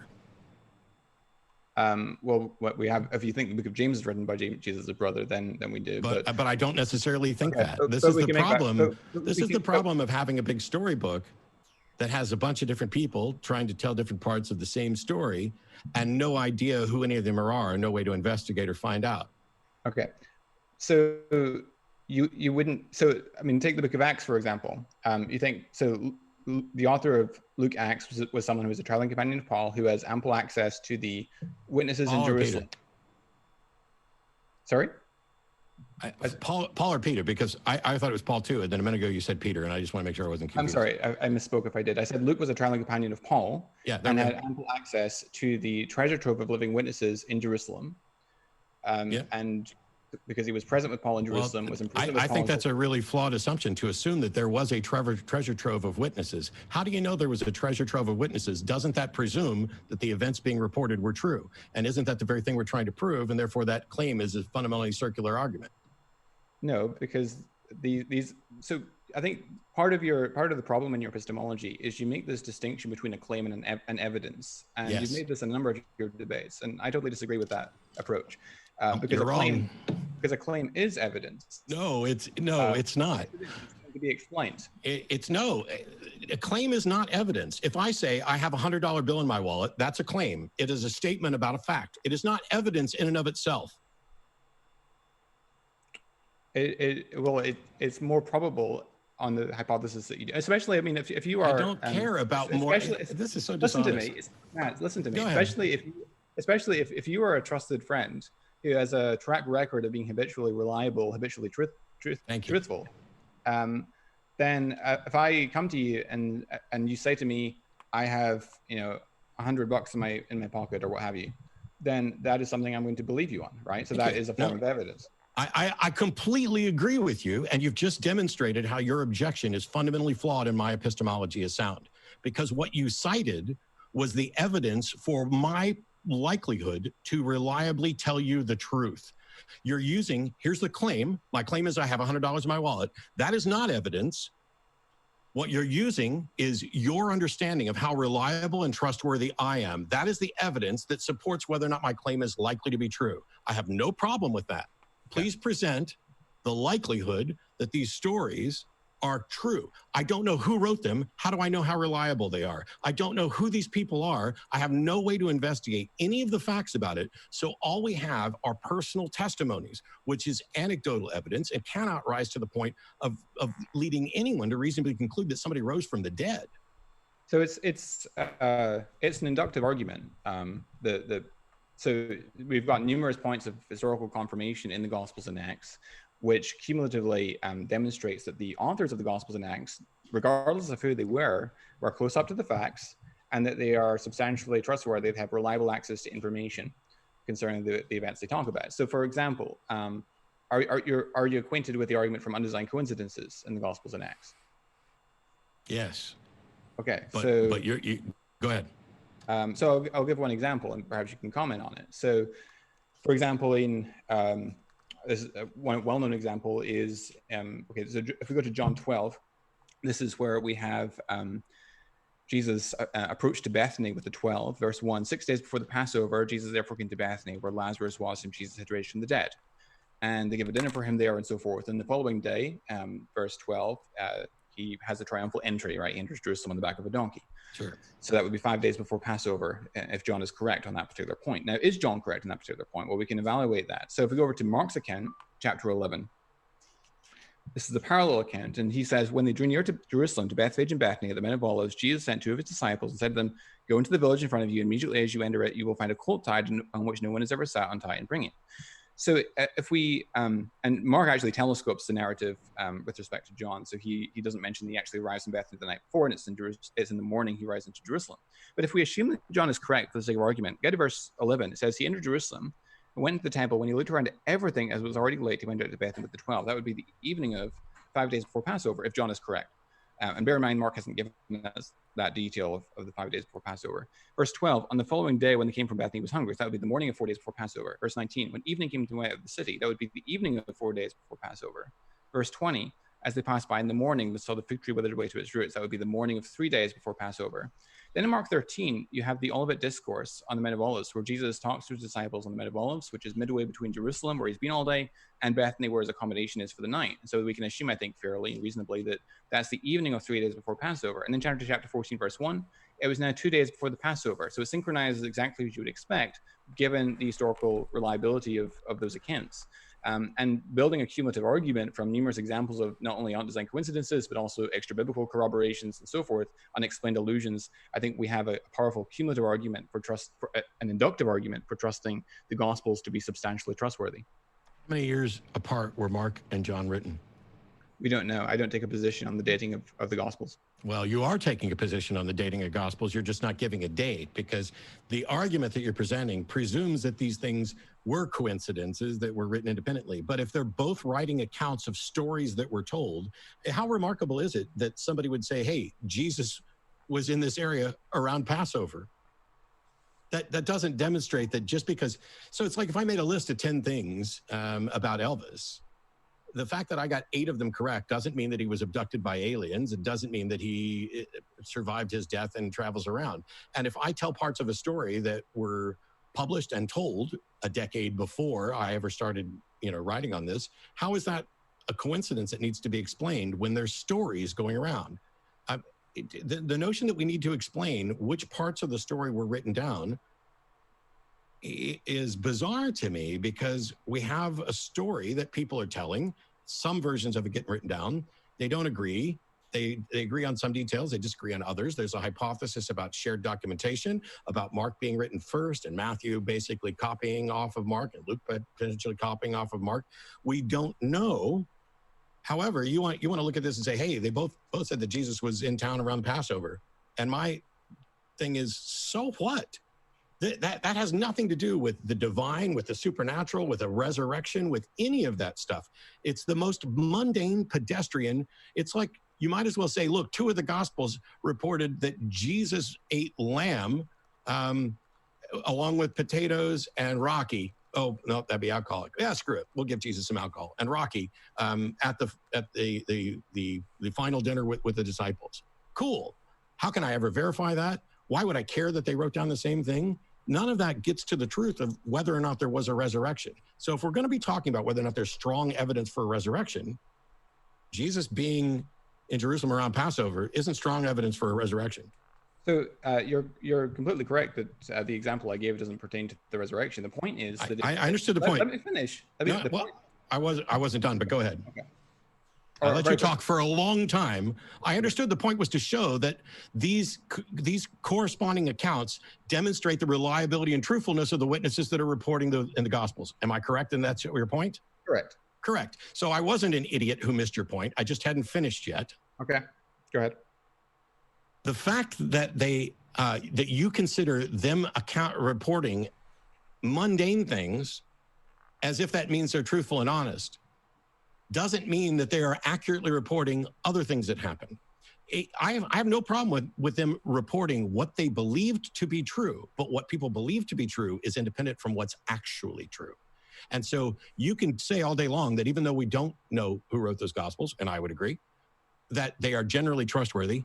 I think I would agree that they are generally trustworthy on some aspects of it, but I don't think that me telling you a story about, Elvis doing Blue Hawaii means that if I also tell you a story about how he rose from the dead and was abducted by aliens, my truthfulness is no longer relevant. It's not about whether or not I'm an active liar. It's about whether or not I'm likely to be correct or whether or not I have a bias in my story. And it's undeniable the gospel authors have a bias, right? Sure, but sure. I wouldn't dispute that.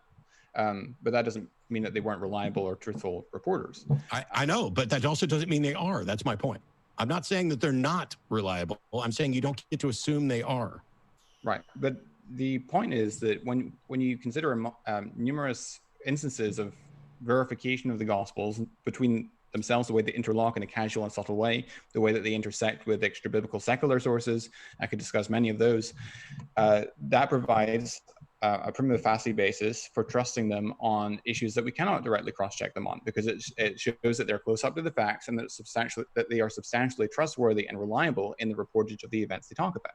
Yeah, that'll never fly. I love my mother, and my mother has sent me letters, essentially telling me that she wouldn't lie to me, and God is real and Jesus is real.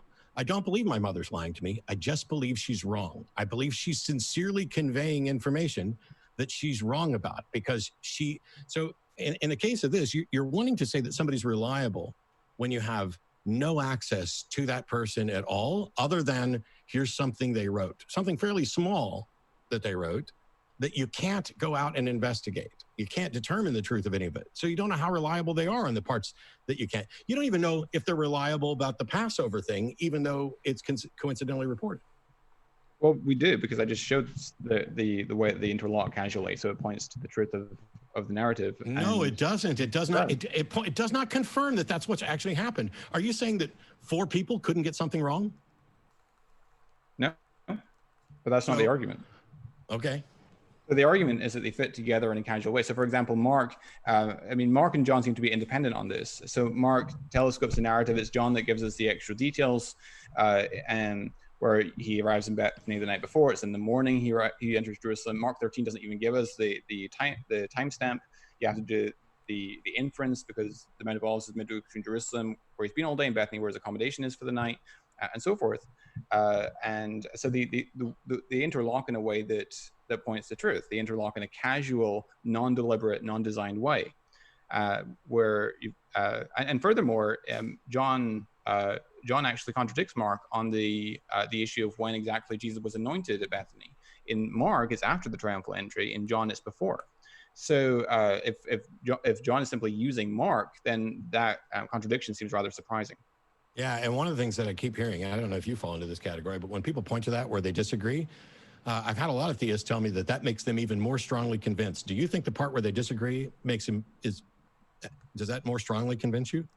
It depends on the nature of the variation. So there's a phenomenon that I call reconcilable variations, which is when you have 2 accounts which appear on first blush to contradict one another, but then upon learning some new information or inspecting the accounts more closely, they turn out to actually fit together naturally without straining after all. And in that case, I would argue that is evidence for independence, which indeed is evidence for the reliability of the account. Yeah, except that you can't make an argument for independence when both people who are writing something have access to the stories ahead of time. What do you mean by that? Well, it doesn't have to be a Q document. It doesn't have to be another gospel. It could just be, these are the stories that are going around, and this guy wrote this version of the story, and this guy wrote this version of the story. And the source of the particular thing claims where they claim. It's not coincidental. It is derivative of the oral tradition. Yeah, so the source idea is something Richard Carrier put forward on his blog, responding to the undesigned coincidence argument. And other people have put forward that objection as well. I've responded to it quite extensively at my site. I'll just very briefly respond to it here. There's a number of problems with that. One is that often you find intersections between different pericopes in the gospel accounts, and the oral traditions would have corresponded to you wouldn't have an Ur source or an oral tradition which contained the entire gospel accounts. And so the fact that you have these interlockings between different accounts or different pericopes, different stories, even if it is derivative from earlier oral traditions which predate the gospels, that would still be an example of an undesigned coincidence, and so it wouldn't refute the argument. It's also ad hoc. It's invoked only to get around the hypothesis of truth, rather than the simplest explanation, which I think is that these events really happened. So there's a number of issues with that. And also evidence for independence. And the particular example I gave in Mark and John, I would argue that John and Mark are reporting independently on that particular issue. And I still don't see how that makes any difference, because are we suggesting that someone who we consider truthful couldn't also be honestly mistaken or even actively lying about a secondary statement? Well, it provides evidence that they are that. That's not my question. No, listen to me. It cumulatively provides evidence that the authors of the Gospels and Acts are close up to the facts, and that they have reliable access to information, and that they're habitually truthful. No, it doesn't. It shows that they at least had access to the same story. Whether they have access to the same story because they heard the same story or because they are actually witnesses to the same story are two independent things. But even if they were witnesses writing what they think happened, that does not mean that their attempt to be honest and accurate means that we have good access to what the facts are. This is what, how many people have been falsely convicted because somebody was absolutely convinced that that's the person that attacked them. Okay, we're not talking about like the eyewitness testimony that you decided just to shrug off. I'm saying if I find someone, like, I won't use you, we'll stick with my mom. My mom is absolutely, I'm convinced most of the time, sometimes she lies, I'm convinced most of the time she is actively trying to tell me the truth. The problem is that when she tells me what she's convinced of, and I ask, what's the reason that you're convinced of it? She doesn't present arguments. She doesn't present evidence. It is trusting. And that's exactly what you seem to be arguing for here, that we have these accounts in the gospel, and the gospel authors are otherwise trustworthy, and therefore we should take their word for it when they report that someone was raised from the dead. Now, I will never, ever accept that as a good reason to believe that somebody was raised from the dead. But if the story is in fact true, then it seems to me we should, if there's a God, have access to much better evidence so that you don't have to come to me and say, hey, look, I really researched these gospels, and this one said this, and this one said this. It has nothing to do with the resurrection. I think these guys are trying to be honest. I think they're telling the story as best we can. This is the best evidence that we have. Well, if the best evidence we have is still insufficient to demonstrate the likely truth of the proposition, and for resurrection, our priors are not minimal, they're zero. Apart from the Bible claiming that Jesus also raised the dead, for which we have no evidence of that either. Do you think that the dead crawled out of their graves and marched on Jerusalem? Do you think that all of these other supernatural things happened? Where where do you draw the line on, hey, and someone I consider, who I've never met, but someone who I consider to be a reliable witness, is telling me about a miracle? How do you reject all the claims of the spirit men from other religions who claim that they don't eat food, that they live off prana, and they have acolytes, and they have people who are willing disciples of them, who follow them around? Now, you can't test them. How do you say that those people aren't tied to the facts, and yet the ones you're citing are? So the point is, if the Gospels and Acts are based on eyewitness testimony, then we have to take seriously that what they say concerning the nature and variety of the resurrection encounters with the risen Jesus goes back to the early apostolic eyewitnesses. And then that's what needs to be explained by looking at sifting through the hypotheses that I offered, namely and it argues against the myth hypothesis. And then we have to consider, okay, were they honestly mistaken, or were they deliberately lying? And the fact that they're substantially trustworthy is evidence that they were not deliberately lying, although it's not conclusive proof, but it is evidence for that conclusion. And you could also look at the fact that the apostles were willing to die as martyrs for their testimony, which also contributes evidence to the fact that they were not deliberately lying about what they allegedly saw. I just asked you how you distinguish between the people who you think you're being honest and have access to the facts for the religion that you accept, how you distinguish between those and the people who are making claims for other religions that you don't accept. And instead of giving me anything close to how you would tell the difference, which is what epistemology is about, how I tell the difference between, hey, this religion, you're basically saying these religious accounts are true and these religious accounts over here are not true. And you have no better evidence for your truth than they have for theirs. Because what you have is a claim from someone who you find truthful. Now, are you just going to say that for all those other religions or for those other supernatural accounts, you just don't find those people truthful? Yeah, exactly. Okay, then I don't find yours truthful. And there's no point in having a debate because we no longer give a damn about epistemology. We're just going to go with how our gut feels, right? Well, we're going to look at the evidence. And when I've been asking for evidence. Do you have any evidence that doesn't come from the Bible? No. Okay. So you have nothing but a hearsay account from an unidentifiable source. We have evidence from the New Testament, including Paul and the Gospels and so forth. Yeah. So why don't you start responding to the evidence rather than just dismissing it? It's not evidence. It's claims, not evidence. There is no evidence. There is no physical evidence. There is no. What you can do is you can say that there are people who wrote stories and you find them compelling, and I don't. If you're just going to keep dismissing the evidence, then we're done. Yes, we are. We are. And you know whose fault it is? The God that you believe in, because the God that you believe in is too stupid to understand that when he presents something in a way where it's indistinguishable from other things that are false, that's the end of the conversation. Yeah. I didn't make up the rules about what counts as evidence. Oh, did he just leave? No, I don't. I mean, he's definitely not here, but I don't know if I heard him say we're done. I don't know if it was. I'd be surprised if it was a rage I'm pretty sure he just quit because I'm not going to accept the stories from his book while he's not giving me any reason why he's rejecting the stories from other people's books. So I guess we can take questions. Yeah, well, I guess we'll jump into the Q&A. This is what happens. This is what happens, by the way, when you debate someone who you've had blocked for a while, who repeatedly suggests that you're running a dishonest show and that you only take the low-hanging fruit. And then you come into a debate and they decide to make themselves look like the low-hanging fruit that, you know, Jonathan could have just called the show and saved me a bunch of time, but I guess we'll go with questions. Let's see. Well, we'll jump into the Q&A, folks, so thanks for your questions, and give me one moment to pull these up. Appreciate all of them. We've got a good amount, so we'll kind of run through these as quick as possible. Thanks for your question. First one coming in from Scott Duke said, thanks for the wide range of debate topics on your channel. Appreciate it, Scott. That means a lot, and all credit to the speakers. Woody, thanks for your super sticker. Appreciate that support. Let me, as I just realized that the screen is, let's see. It's, I've got to fix it so they can see you, because their OBS scrambles if we have somebody leave, or Zoom scrambles on me if we have someone leave early. Let's see. But, yes, folks, we will continue in just a moment. So,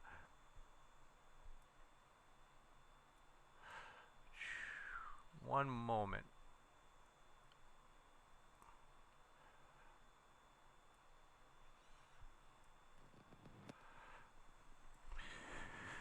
Okay, thanks for your question. Coming in from Smoky Saint. I think this is something from their debate the other night, an inside joke. Wizard words is a thing now. Deal with it. I have no idea what that means, but we hope you're well, Smoky. And Lori Mikola, thanks for your question, said, evidence was in the title of this video. I don't know. I think maybe they're just referring to the fact that the actual title was strong evidence. That's true. We do shorten the title, folks. That's just because it makes it easier where people can see the whole title on their mobile device. And so, yes, it is true that strong evidence is the official title. Pants L. Jones, thanks for your question, said, let's see. Yeah, if I can jump in for just a second. I didn't even notice that. Yeah, the title of the video that we're streaming says evidence, but the agreed upon topic beforehand was strong evidence. Because if somebody came to me and said, "Hey, there's evidence for the resurrection," I'm not dumb enough to say, "No, there's not," because I understand anecdotal evidence is still evidence. Bad evidence is still evidence. Garbage evidence is still evidence. Evidence that rises to the level of curiosity but isn't sufficient to actually result in belief soundly, still evidence. The issue is there enough evidence? And in this case, Jonathan thought there was strong evidence, and yet he comes with nothing but anonymous accounts from a book that he likes. Next, we have a question this one is from, let's see, well, she said not to ask her questions, so we'll just withdraw those. Thanks for those, Sarah. Justin Maurer, PhD in Pine Creek Studies. Thanks for your question. Says, let's see. It's difficult when we don't have Jonathan to answer these. I'm sorry, folks. I'm going to have to skip those. What we'll do is, if you do a super chat in a future debate, what we'll do is, since we're not reading those that are intended for Jonathan today, we'll kind of like, just let me know in the future debate, say, hey, James, one of my super chats wasn't read in the last debate, and we'll count one of your normal chats as a super chat in that future one. Justin Maurer, let's see. By the way, there was somebody in chat who mentioned that my weight. You're off by like 25. So I'm still right at under 200. So whoever was like, 225. No, I'm not quite back to 225 yet. Gosh. But I have put on weight in quarantine. So who knows what's going to happen. Gotcha. I did not see that, but let's see. We do have a live and active audience still. People are definitely still chiming in. So we ask folks, the only rules of the channel, as a reminder, no hate speech, and we ask that you would not harass anybody. Hate speech, we're not going to give you a warning. We'll just ban you. If you are harassing somebody, if you're attacking the person, we'll give you, depending on how bad it is, we'll usually give you a warning before banning you. Smoked Saint says, let's see. Okay, Hunter Bailey, thanks for your question, said, Matt, regarding, quote, hearsay, unquote, how do you account for the historical present found in Mark? And they put in parentheses, accounts for the vividness of the text, especially small details which are most understood as reflecting eyewitness memory. Well, so this is another thing where we're basically asking the same question. So it's like, how do you account for someone writing this particular thing in the gospel? And my account for it is that almost certainly they believed they were reporting something that was factual. That is independent from whether or not they were accurate on the facts. And so, I didn't even, there were things that I was prepared to talk about. So he had talked about Mark 16. We didn't talk about the fact that the last 11 verses or so of Mark are added on after the fact. Mark 16 ends at verse 8 in the oldest manuscripts, and it just says, trembling and bewildered, the women fled from the tomb. They said nothing to anyone because they were afraid. And then immediately there's a new verse there that says, hey, when Jesus rose early on the first day of the week, he appeared first to Mary Magdalene, out of whom he had driven 7 demons, and she went and told those. So there's this problem, a serious problem with the ending of Mark. Now, I don't know what the explanation is. I don't know if it was a 3rd or 4th century interpolation where somebody added that to Mark. But the fact is that the oldest gospel that we know of has the first 8 verses of its final chapter, chapter 16, basically tells the story that, Jesus, the stone's been rolled away and Jesus is risen. Hurrah, end of story. There was nothing there about the Great Commission.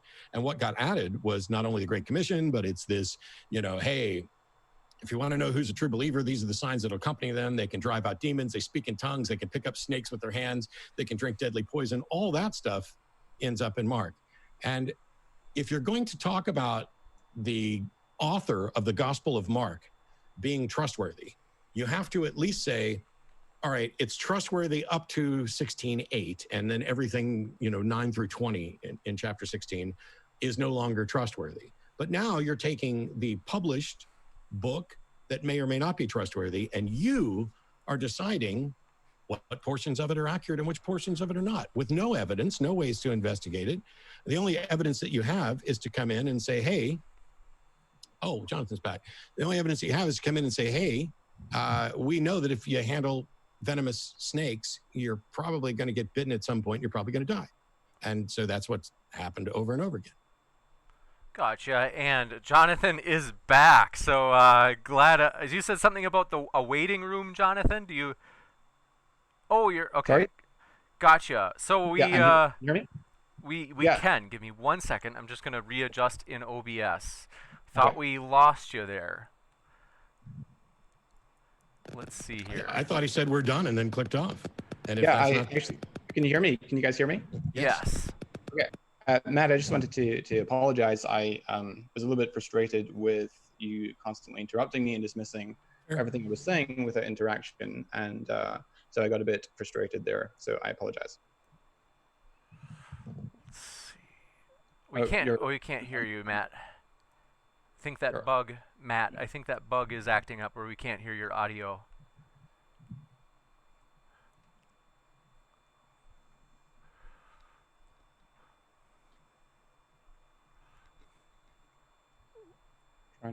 Whatever. I don't think we could hear you in whatever your There we go. response was, Matt. I'm back. Gotcha. I'm back. I just said it was fine. The fact of the matter is, in these sorts of interactions, yeah, I interrupt people. I think Jonathan interrupted me at least once too. I know I'm more prone to it than other. I get the frustration, but at the end of the day, if the foundation of how we determine what is strong evidence or what is sufficient evidence is just, I'm going to accept that this person's truthful and telling me the truth, and you're not, well, then why are we bothering to have a discussion? Because if we can't get beyond that, we're stuck. Okay. I didn't see that we were making much progress in the discussion because you didn't seem to really get the concept of an inductive argument. Oh my God. Should I rage quit now because you're calling me stupid, pretending that I don't know what an inductive argument is? Well, Science is entirely inductive. I've given this lecture 100 times. Well, I was making the case for the substantial trustworthy of the Gospels based on an inductive argument, which you didn't seem to, you just dismissed. But just because it's right over here doesn't mean it's right over here. And I completely accept that. But there's an inductive argument for the substantial trustworthiness of the Gospel accounts. And indeed, they're grounding in the testimony of credible eyewitnesses. If the most trustworthy person you know came to you and said, I was just abducted by aliens, carried off to another planet, impregnated, cloned, and delivered back here, and I have no other evidence for it, do you take their word for it? Oops, sorry. No, we wouldn't take their word for it. Okay. What if 5 people said that? We need to look at the particulars of the case. So we need to look at, okay, so what's the nature of what's being claimed? We need to look at the hypothesis that they were sincerely wrong.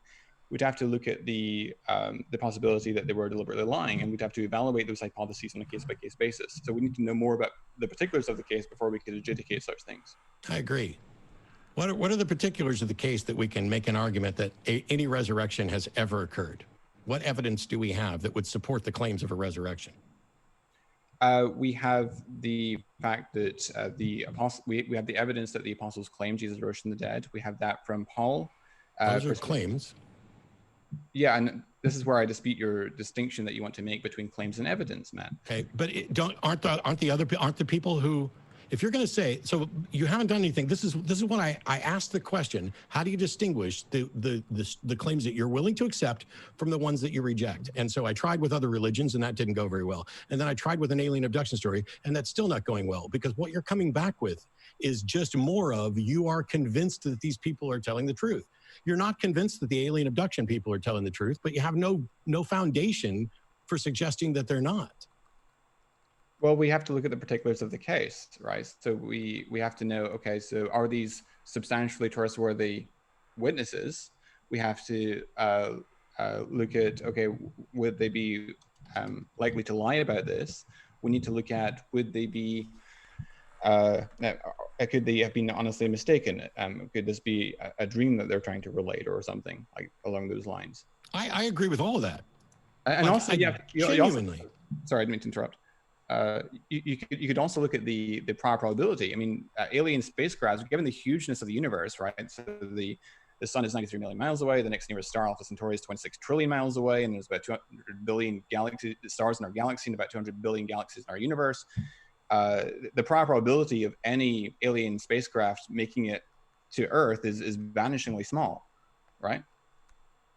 No, I'm not necessarily convinced it's vanishingly small. The Drake equation shows the likelihood. I don't think we've been visited by aliens at all. However, no matter how small it is, because it is a natural event that doesn't make any sort of appeal to anything beyond the natural world, how could we not determine that a natural explanation that posits nothing particularly that would violate the laws of physics is somehow less likely than something that does violate the laws of nature as we understand them? And when we have zero, like, if I were to ask you, how many resurrections, not just I had a heart attack and somebody used the paddles, but like, boom, we're going to call you dead. We're going to bury you for a couple days and then you're back. How many of those have we ever scientifically verified in the entire history of the world? Of supernatural events? I don't care whether it's supernatural or not. I don't care how the resurrection supposedly happened. This is the mistake that Lacona made when we were doing this debate, is he goes on and tries to demonstrate that reality has a supernatural realm. That's irrelevant. How many times throughout history has someone been verifiably dead, medically determined to be dead, buried for a couple of days, and then comes back to life that we can actually verify?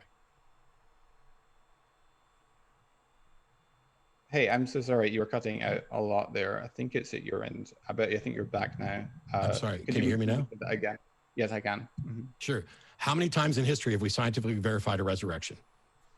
Well, what do you mean by scientifically? Have we shown this person was definitely dead for several days, and then is now alive again? How many times has that happened that we can verify?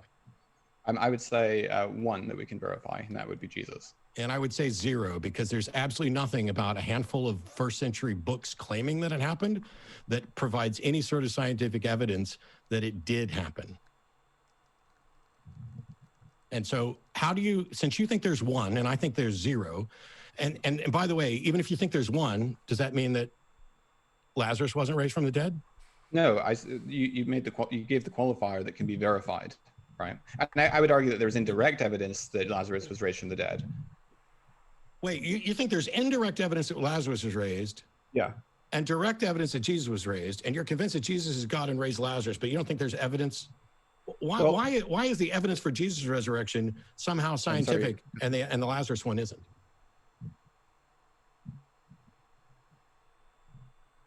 I think, Jonathan, your connection might be stalling a little bit. I see you're freezing up just a bit, Jonathan. Are you able to hear us? I'm assuming you can still hear me. I haven't seen another issue. Can you still hear me, James? I can definitely hear you, and I can still see you moving. I think Jonathan may have locked up. Maybe, let's see. Okay. We can. Oh, I heard him. I can hear you. Let me see if I can fix this. I think even if. Can you hear me? Yeah.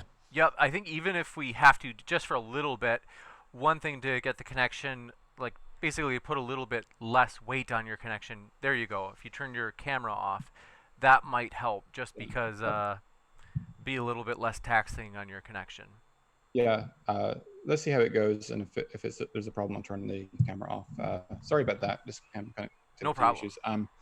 Yeah. So the issue with Lazarus. So I think we have indirect evidence insofar as there's an inductive argument from the substantial trustworthiness of the Gospel of John, which provides a prima facie basis for trusting things for which we do not have direct historiographical evidence. In the case for the resurrection of Jesus, I would argue that the evidence for that is substantially stronger than it is for Lazarus, because of the number of witnesses we have for that. With Lazarus, we only have a single witness, that would be John.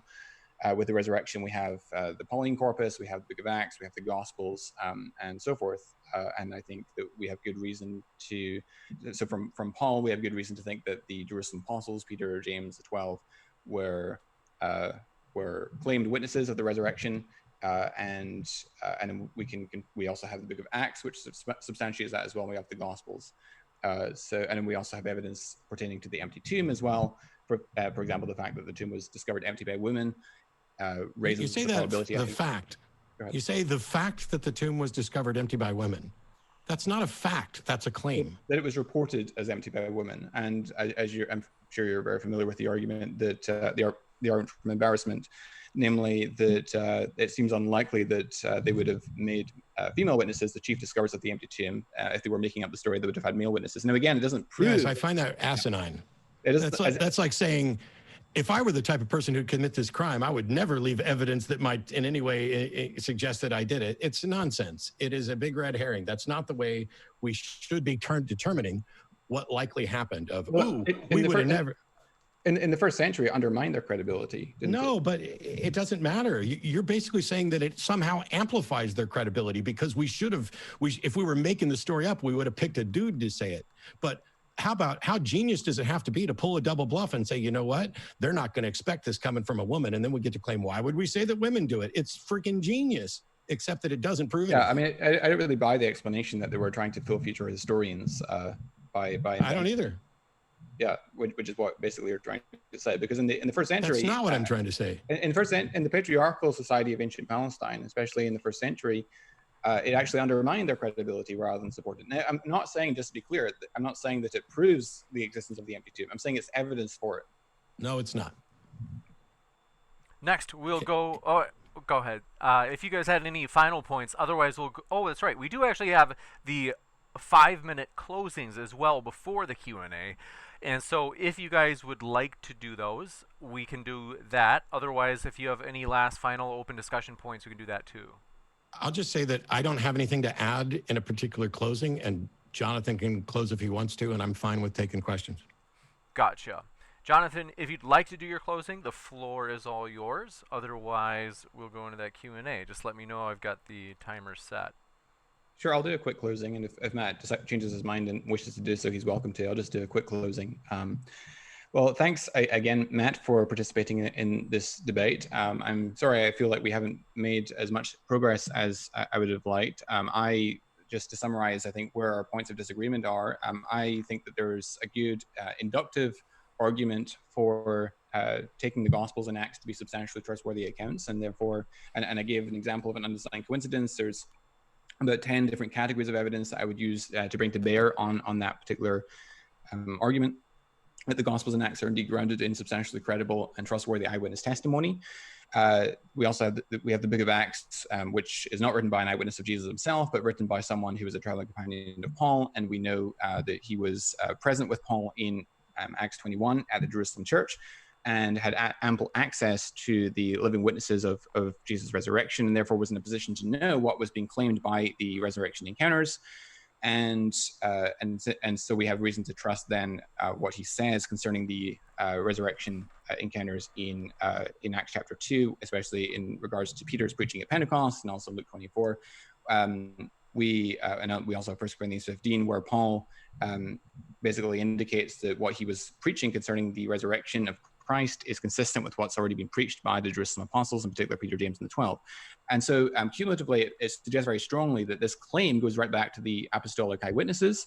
And I disagree with Matt in his distinction between claims and evidence, which is a common theme if you watch his debates. I think it's a very poor epistemology, because a claim is evidence, and the degree to which it's strong evidence will depend upon the credibility of the witness that is offering the testimony. So if someone is a credible witness, then we have reason to trust their testimony. So the fact that Paul, what he says in his epistles has been, a lot of that has been vindicated in terms of undesigned coincidences that support, with the Book of Acts, that support him to be a substantial, habitual truth teller, someone that's close up to the facts and as giving us a reliable report of what happened. And that then gives support for what he says in 1 Corinthians, not to mention the fact that the church in Corinth had access to or were acquainted with Peter's preaching. We know that from 1 Corinthians 1. And so then the question is then, what best explains that claim? Was it that, and bear in mind that claim does go back to the original apostles, as I've shown with multiple lines of evidence. So what then best explains that claim? Did they make it up? Were they honest and mistaken, or did Jesus really rise from the dead? Insofar as we can eliminate the former two hypotheses, that provides support, evidential support for the third contention, because when you argue against a particular alternative, then it redistributes the probabilities, and therefore it provides evidence because it raises the probability of your hypothesis being true. And we've seen that the evidence, I think, supports that the disciples were not honestly mistaken because of the polymodal or multisensory nature of the claimed encounters. And the fact that it involved not just sight, but physical contact with Jesus, group conversations with Jesus on the shore of the Sea of Galilee, eating breakfast with Jesus, and so forth. It was extended across a 40-day time period, so it wasn't just one brief and confusing episode. We've also seen that we've also seen that that they probably were not deliberately lying about it. And one of the evidences I gave was that the fact that they were willing to die as martyrs for that testimony, which doesn't prove that they were not lying, but it provides evidence for that conclusion. And so we, I think, have good evidence then, having just confirmed these two competing hypotheses, for the resurrection hypothesis as being the best explanation of the relevant evidence. Matt basically dismisses inductive arguments. He dismisses testimony as a form of evidence. He basically confuses or basically falsely differentiates between claims and evidence, when in fact the real boundary line between those is much more complex than Matt would have us believe. And claims can be evidence, and claims need to be explained. They need to be explained either in terms of being honestly mistaken, being deceiving others yourself, or as being grounded in reality. And I think, as I've shown, the evidence supports that these accounts are indeed grounded in reality, and Jesus really did rise from the dead. So I'll close with that. Thank you. And I'm going to turn myself into a liar and take 10 seconds or 15 seconds, because I just got accused of not understanding induction by somebody who doesn't understand induction. And during his closing remarks, he mentioned, first of all, that he believes his sources are trustworthy because of the credibility of witnesses. The credibility of the witnesses is evidence for the proposition that the witness is trustworthy. That is the evidence you're leaning on, not the claim. What best explains that claim, when you said that, you said it a minute ago, you're looking for what best explains that situation. That's not an inductive argument. That's an abductive argument, which is the weakest form of argument, not the strongest. If you're going to suggest that I don't understand inductive argument, when I pointed out that I did, and I've taught on this stuff before, well, you're actually making an abductive argument that is not the strongest, and then trying to claim that claims are evidence. Well, if claims are in fact evidence, then I will claim that claims aren't evidence, and you'll have to accept this under your epistemology that as evidence against your claim. I'm done. We'll jump into those questions, folks. Thanks so much, Jonathan and Matt, for those closings, and we are going to go to the next one. This one was from Justin Maurer, PhD in Pine Creek Studies. I can't remember. I don't think we read this. Saving this one for you, Jonathan, they said, if the martyrdom claims are the best evidence that the apostles weren't lying, then what is the second best evidence that they weren't lying? And is lying more likely than miracles? Yes, a great question. The fact that they are substantially trustworthy would be also an evidence against them lying. The fact that they are demonstrated to be habitually truthful through the numerous lines of evidence that bear on the Gospels and Acts and the Pauline corpus. That would also be a strong evidence against them lying. In terms of whether a miracle is more likely than they lied, so the argument that goes back to David Hume, that Bart Ehrman, etc., has championed, would be that you can't ever infer a miracle as the best explanation, because a miracle by definition is the least probable explanation, and you could never infer as the most probable explanation. But again, I think that if you have sufficient evidence for the resurrection claim, I think you can overcome the vanishingly small prior probability, if the probability is vanishingly small, which I'm not convinced in the case of the resurrection it is. So in the case of the resurrection, I think you can make a case from the what I call the instances of messianic convergence in the Gospels, which is where you have multiple examples, many examples, where you have coincidences in the Gospel accounts which correspond in some way that seems to be undesigned with the Old Testament. So for example, Jesus' death coincided with the Jewish feast of Passover, which is something which is very well established historically, good evidence for that. And yet, given the theological import of Jesus' death, Jesus being represented in the New Testament as the Passover lamb, etc., which fulfills Exodus 12, and the Passover lamb, that's blood was to be smeared on the doorposts of every home to protect the firstborn from the wrath of God. that theological symbolism then is quite, given that theological symbolism, then it's quite striking that Jesus' death just so happens to correspond to that date. Another example would be the fact that Christianity becomes the dominant global religion that it becomes, given what the Old Testament says, such as in Isaiah 49, for example, which says that the Messiah was to become a light for the nations or the Gentiles, that God's salvation might reach to the ends of the earth. Until 313 AD, where you have the Edict of Milan, Christianity was a persecuted minority in no position to enforce, or no position. It seemed the probability of Christianity becoming such a dominant global religion seemed to be vanishingly small for the first few centuries of the church, and yet it did.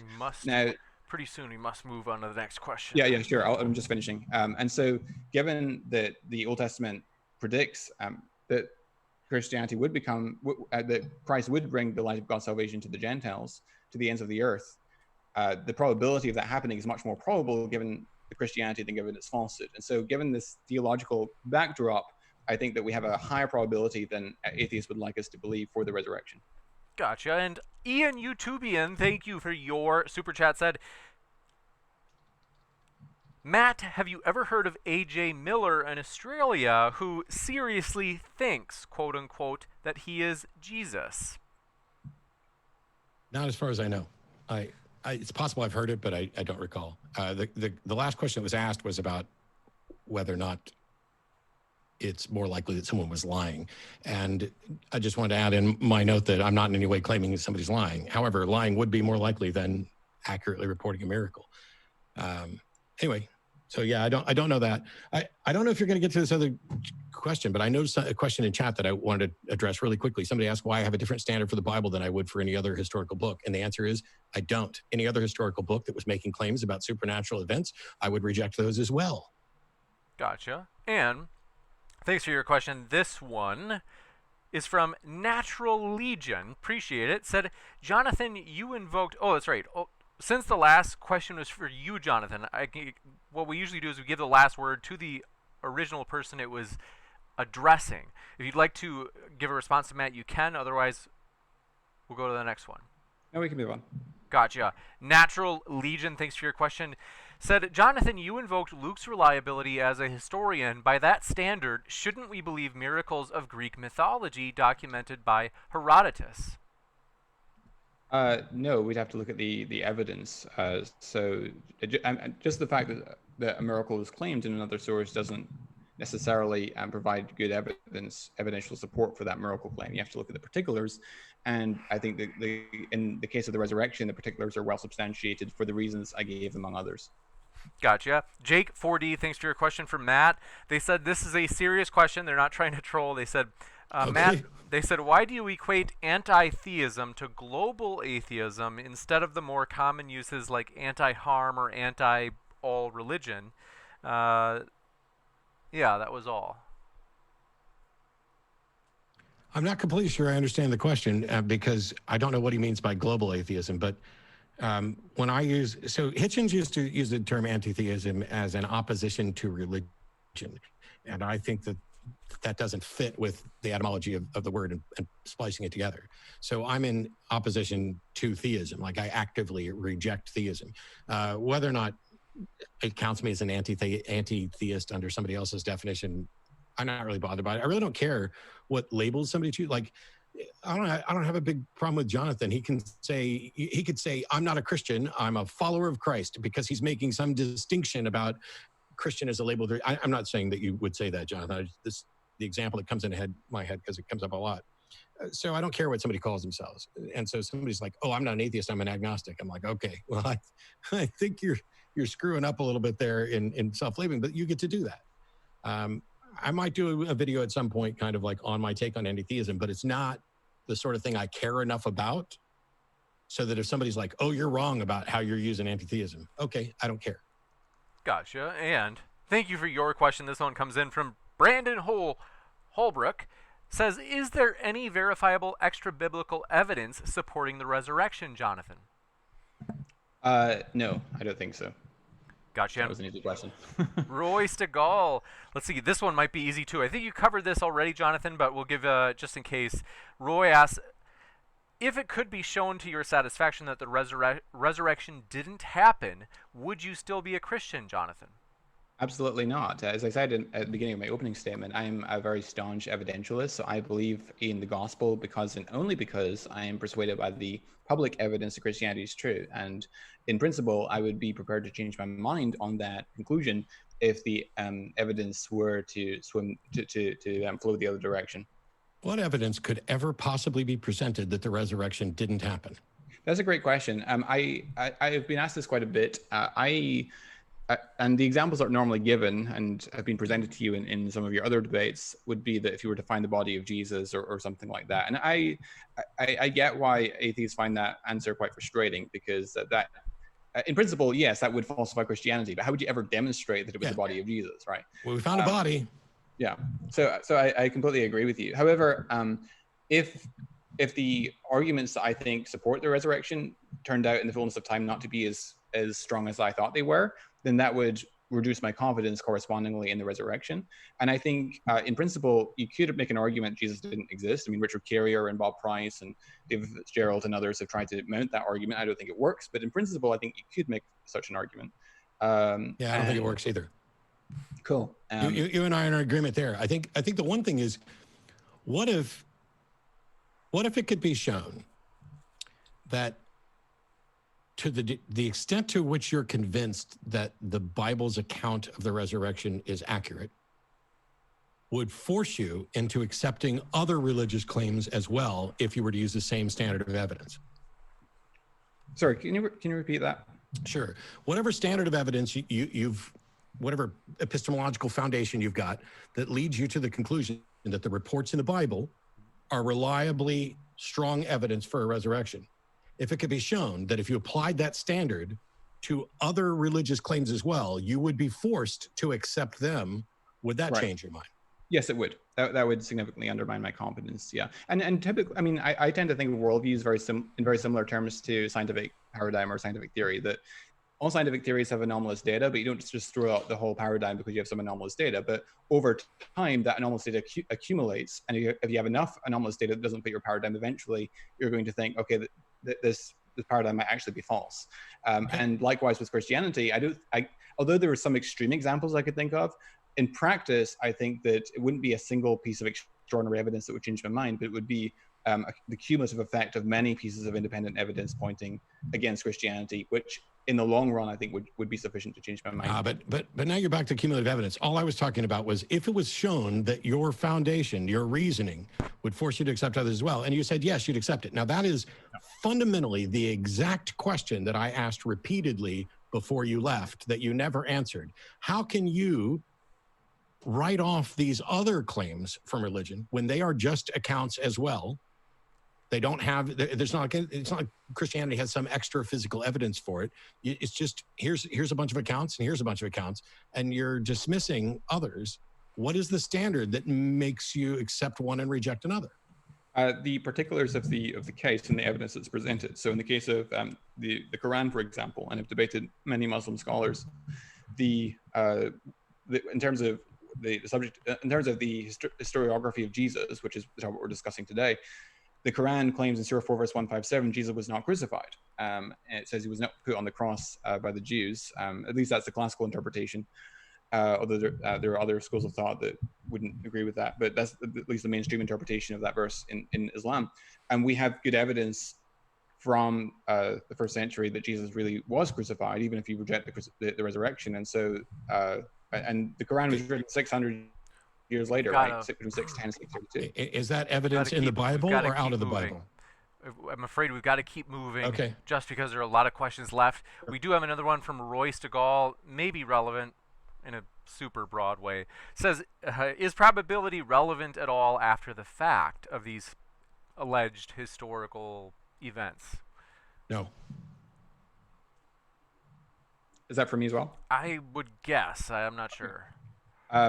Is probability relevant after the fact? I'm not quite sure what he's getting at. I mean, the way that the Bayesian inference works is you have this likelihood ratio, the probability of the evidence existing given your hypothesis, and the probability of that same evidence existing given the falsity of that hypothesis. So long as you have a top-heavy ratio, that is, that the the product of that ratio is greater than 1, you have evidence for your proposition. And the extent to which it's greater than 1, the more evidence you have. So a Bayes factor of 100, for example, means you have evidence that's 100 times more likely given your hypothesis given its falsehood. And I think it's perfectly legitimate to apply that to historiographical investigation.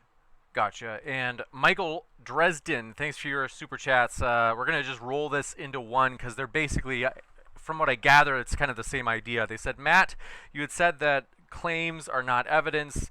And then they said, some women claim that men have raped them. Do their claims count, or do their claims alone count as evidence, as well as black people in the U.S. who have claimed that they've experienced racism? Does that, they say, do the claims alone count as evidence?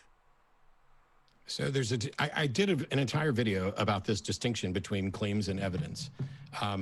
It's not that a claim cannot also be evidence for a proposition. I'm getting ready to do another video about this notion of extraordinary claims. But the question here isn't whether or not it should count as a data point. It's whether or not it should be sufficient to convince. And so the answer to that is essentially no. The mere fact that someone says something happened is not necessarily on its own conclusive enough to show that it did happen.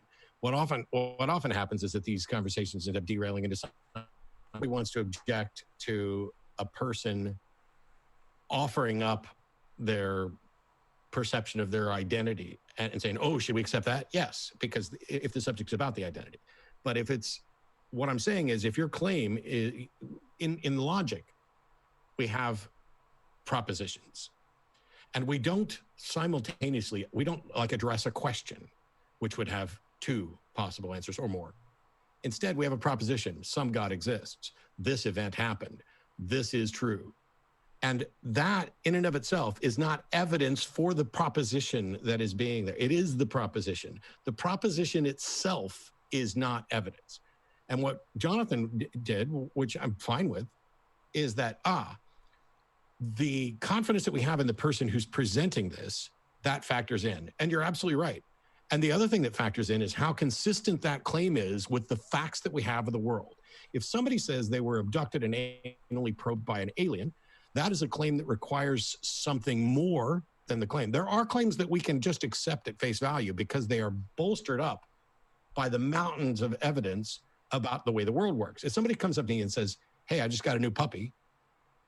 Well, I know puppies are real and people have puppies. And so the problem is that we're bad at recognizing how much evidence we are attributing to the claim the instant we hear it. When you hear a claim, you immediately say, is this claim consistent with the facts that I know about the world? And the more consistent the claim is with the facts, the less additional information you would need to provide. If you tell me, I just got a new puppy last night, I'm just going to take your word for it, because the worst thing that can happen is I find out that you're a liar or dishonest or wrong. And that's not going to fundamentally rewrite the world. Gotcha. If instead you tell me there's a being who came down and died and was resurrected as some sort of substitutionary atonement for my wrongs against another facet of that same individual, you're going to have to come with more than a claim. And that doesn't mean that you come with multiple claims, because the plural of anecdote isn't data. And lining up a bunch of different people anonymously to say this is true doesn't mean all of a sudden we have a bunch more evidence. What we have are multiplying claims, not actual evidence. The evidence would be, hey, show me the empty tomb. I hear all my life, I keep hearing empty tomb, empty tomb. Oh, what's the proof of the resurrection? The empty tomb. There is no freaking empty tomb. There's a claim of an empty tomb.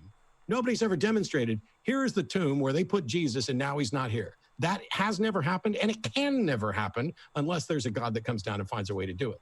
But Christians use the shorthand. Oh, the empty tomb, the empty tomb. There is no empty tomb. Stop saying there's an empty tomb until you prove it. Produce the damn corpse. That's the issue with evidence. So I don't quite understand Matt's answer to that last question. So if a woman claims that she was raped, that's surely evidence she was. I agree that it's not proof that she was raped, but it's surely evidence, right?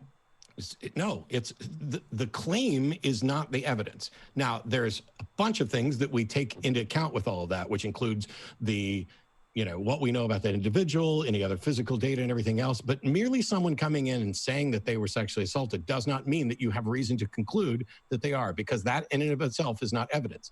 Now, what we know about their character, their demeanor as they report this. All of those things become factors in weighing the reliability and trustworthiness of that person. Gotcha. Thanks so much. Next up, appreciate your question from Jeff Soul. Said, "Hi Matt, huge fan. Can both of you steelman the other person's position?" I can try. Do you want to go first, or shall I go first? I don't mind. Sure.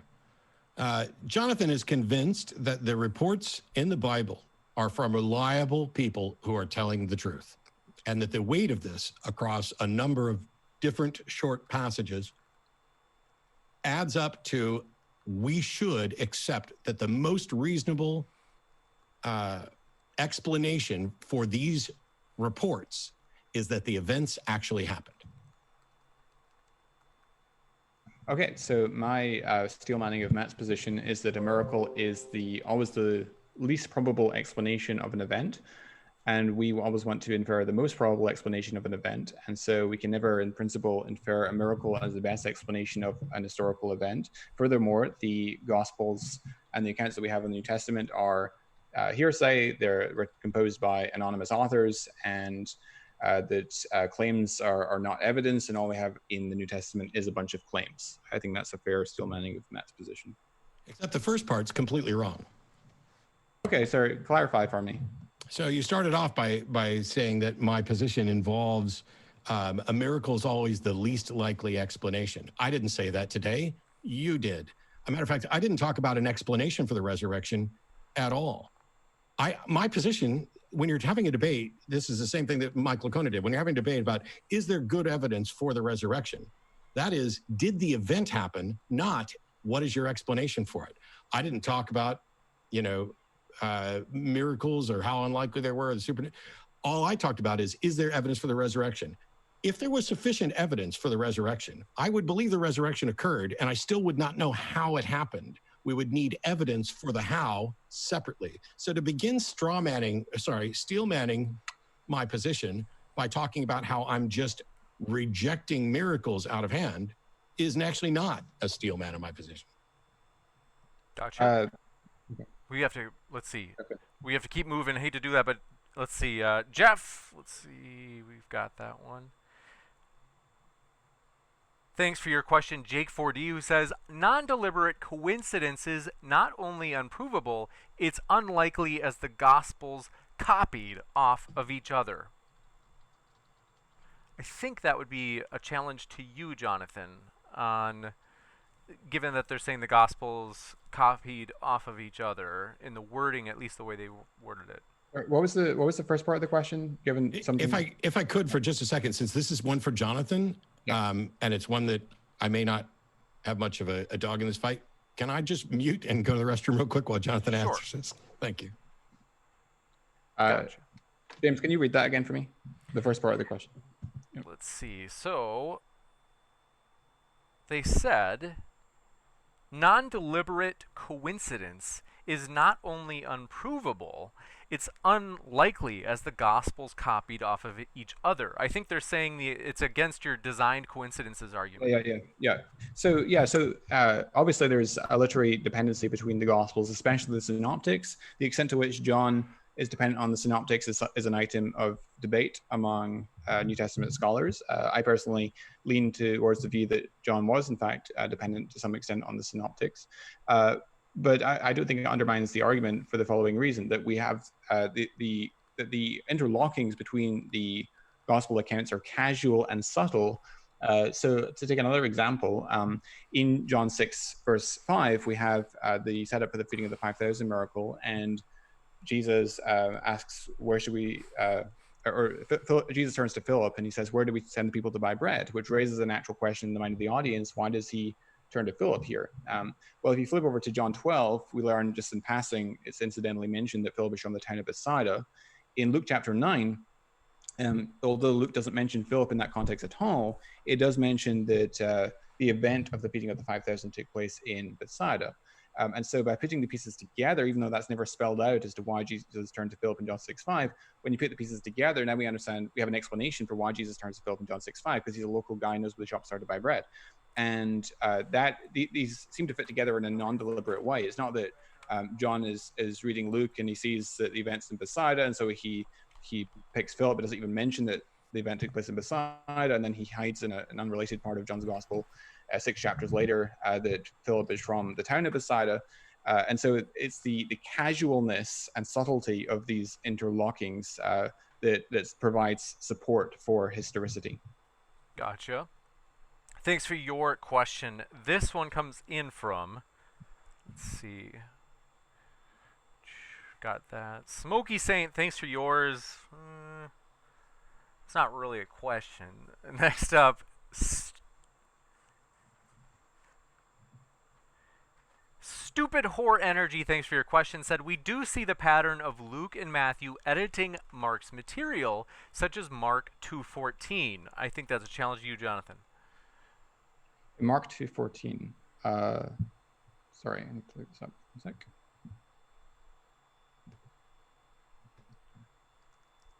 It's funny because you and I are both looking that up. So Mark 2:14, as he passed by, he saw Levi, son of Alphaeus, sitting at the tax booth, and he said to me, follow me, and he rose and followed him. And sorry, what was the point he was making, that Matthew and Luke copied that? You're right. Or I think that they were maybe even adapting it or changing it. There's no contest that there's a literary dependence between the synoptics, so I don't know why he's bringing that up. And I'm not sure the relevance of the debate either. Gotcha. That makes two of us. Hey, Jonathan and I are in violent agreement there. Brian Stevens, thanks for your question, said, when someone says naturalism is a problem, wouldn't non-magicism be a problem too? Magic explains everything we have questions about just as well as the supernatural. No, it doesn't. Magic explains nothing. We explain things, we explain the unknown, the things that we don't understand. We explain those by appealing to things we do understand. You can't solve a mystery by appealing to a bigger mystery. And let's not pretend that there's any explanatory power in, how did I do this? And someone says, it's magic, because there's zero explanatory power there. Gotcha. And thanks for your question. This one's from God's Servant. Says, Jonathan McClatchie, I've been looking for a debate with you since I debated your friend Aaron Raw. And he suggested that we do so. When are we going to debate Acts 2:38, my friend? I don't accept debate invitations on air, but if he wants to contact me via my website and send me his resume, I'll be happy to consider doing a debate. Gotcha. I'll not only back Jonathan on this. If anybody showed up and actually, like, even if they super chatted money to like challenge me to debate, my answer is going to be no. This isn't a WWE thing. It's not like, oh, I'm calling you out. You betrayed me. Step into a Slim Jim. I don't give a crap about stuff like that. I just want to have a conversation. Step into a Slim Jim. I like that. Good memories of Randy Savage. I think it was Randy Savage. Okay, next up, thanks for your question. Waka Santana said, let's see. Yeah, it was more of an insult. All right, Bothell Guy, thanks for your question, said, Jonathan, Greek religion says that Dionysus rose from the dead. We have records of that in religious texts. Jonathan, did he raise because we have reports in their book? And Matt, let's see, can you point out the fallacies in the question for Jonathan? I think they meant maybe like the fallacies in like the charge of inconsistency that came up earlier in the debate. Jonathan, we'll give you a chance to respond to whether or not Dionysus rose from the dead. Yeah, so as I said, it's not just the fact that the resurrection is claimed in the New Testament. It's that we have that it's this particular nature of the claims. So just the fact that it's claimed in some ancient source that so and so rose from the dead, that doesn't really tell you anything. You have to look at, okay, are these sources which are credible historically, that they're substantially trustworthy? Are they close up to the facts? Are they habitually truthful and reliable sources of information? And do they go back to people who were eyewitnesses? And in the case of the resurrection, I think that we do have those. But in the case of Dionysus and figures in other religions, I don't think that we do. Gotcha. And Jake, I think I was just going to say that the only distinction that I can find is that one of the two stories became more popular and was spread more than another. That's the primary distinction, is that if more people had accepted the Dionysus thing, and well, also there's the notion of when more and more people began to write things down as opposed to just telling stories. There's a number of reasons why that's the case. But at the end, I will agree, there's better there's a better case for the resurrection of Jesus than there's for Dionysus, just in the sense that there's more potential reports about it. But the question is, that's like saying I'm the smartest village idiot. It doesn't matter that you have more than a worse claim. The question is, do you have enough for this claim to be justified? Do you have strong evidence, which I clearly think today we have not seen strong evidence. But is it, even if you had strong evidence for the resurrection, that's still a separate issue from, do you have sufficient evidence to warrant accepting a resurrection? Gotcha, thank you. And Jake, let's see. And to answer that other guy's question, no, I'm not going to sit here and go through every question that's being asked of Jonathan and point out fallacies, if that's what they were asking, because we're almost off the clock here. Next up, let's see. Yeah, we're going to try to fly through as many as possible. Shimoniz Werban, thanks for your question. Super chat said, just want to support the channel and thank Matt. Much love from Europe. Also, Jake 4D, thanks for your claim. They said claims are evidence. They just happen to be better evidence for someone making a claim than the event itself. Still evidence, just weak evidence. I think they're challenging your position on claims and evidence, Matt. Okay, I have $1 million. Is that evidence? They're not going to answer. It doesn't matter. Gotcha. And let's see. John Robertson, thanks for your question, said, what historical evidence for the resurrection would you consider necessary and sufficient to compel belief? I think that, I don't know who it's for. If you guys have a guess. I suspect it's for Matt. I do too. Yeah. And my answer is, I don't know. I don't have any other resurrection claims to compare it to. It's like saying, hey, here's something that you have no evidence for, that's never occurred in reality in an identifiable way. What sort of evidence would convince you of it? I don't know. What sort of evidence would convince someone of a black hole? At the point where black holes were just speculative, I'm not even sure that the people who were talking about it could have identified, here's the evidence we need. But when the evidence appears and is presented, and there's a demonstrable causal connection tie between the evidence and the claim, that's when it becomes compelling. To pretend that I need to have an understanding of everything that would convince me about everything, or I don't have a sound epistemology, is asinine. What I need is to be open to becoming convinced. And my question throughout this entire thing has been that, if I were to accept the New Testament account, what other accounts would I have to accept? How far will I have lowered my standards of evidence so that I would have to also accept competing claims? And I think it's just a laundry list of crap. Gotcha. And Stitches, thanks for your question, said, Matt, what do you think of the Satanic Temple? I think they're a really good ally in supporting church-state separation cases, because it demonstrates the hypocrisy of a primacy of Christianity as a de facto religion within, the United States, the Western world, and other things like that. I have problems with the name. Don't get me wrong. I agree with them on a bunch of things, and they're vastly better than the religions that would disparage them. Gotcha. And John Robertson, thanks for your question, said, Joseph Smith versus Paul, how do you distinguish between who is lying honestly, mistaken, or telling the truth? I think that's for you, Jonathan. How do you distinguish between someone who is lying, mistaken, honestly, or telling the truth? Through the methods that I outlined in my opening statement, I gave arguments.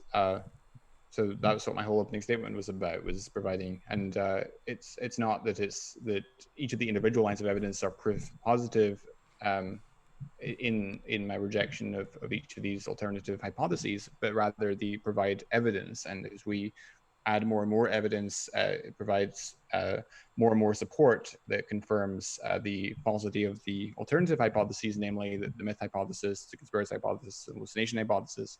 And therefore, since that redistributes the probabilities, that supports in turn the resurrection hypothesis.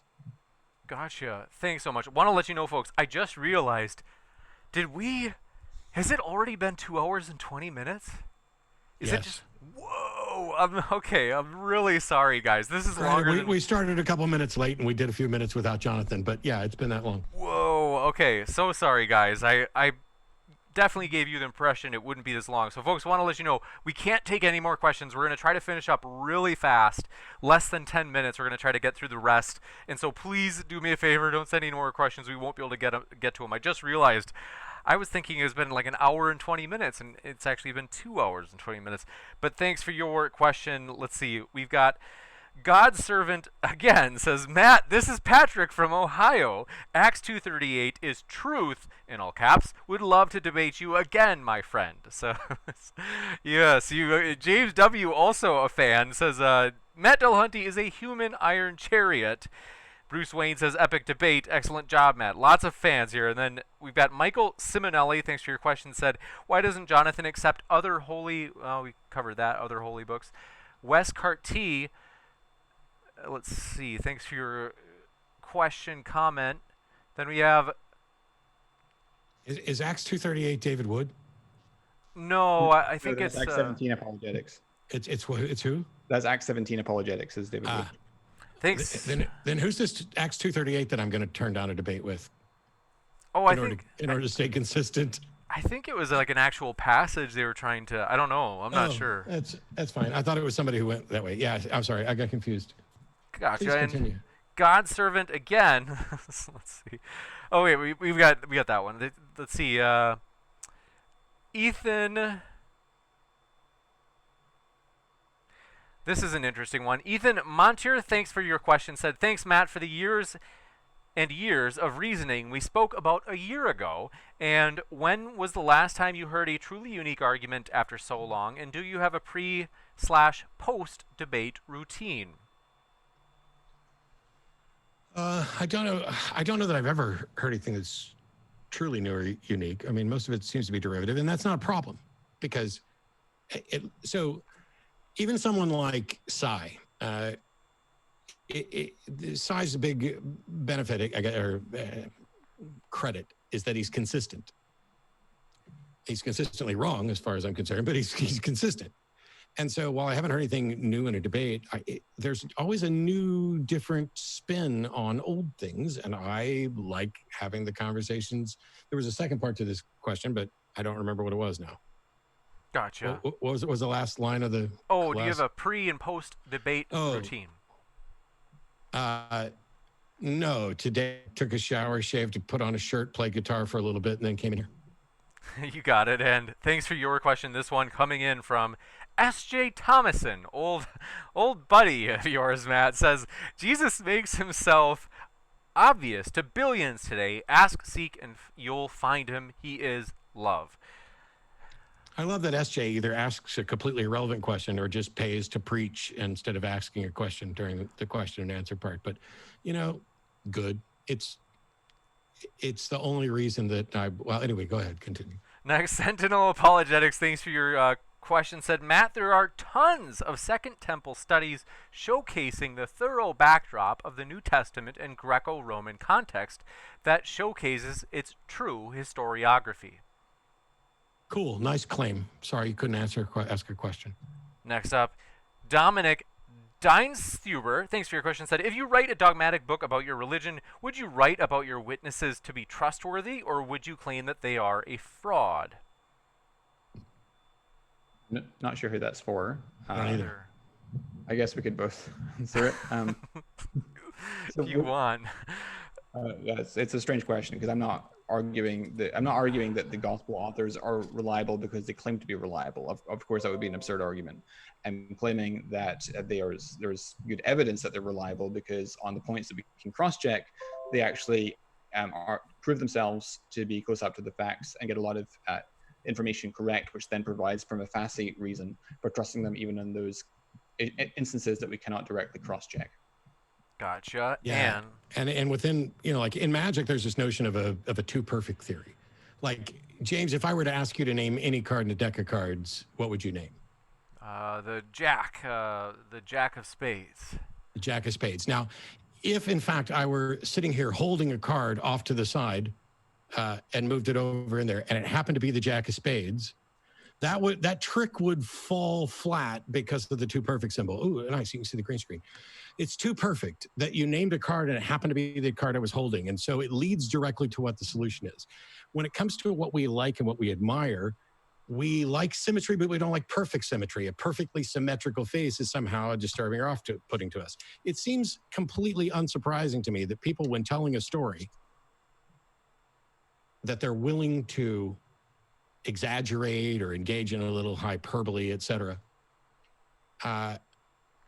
We know from a child, from the time that you're starting to interact with other children, you learn how to tell stories in such a way that people find them more compelling. And the stories need flaws. Otherwise, it's just too perfect. And so it's hardly unsurprising to me that there would be flaws in the story when we're talking about flawed human beings.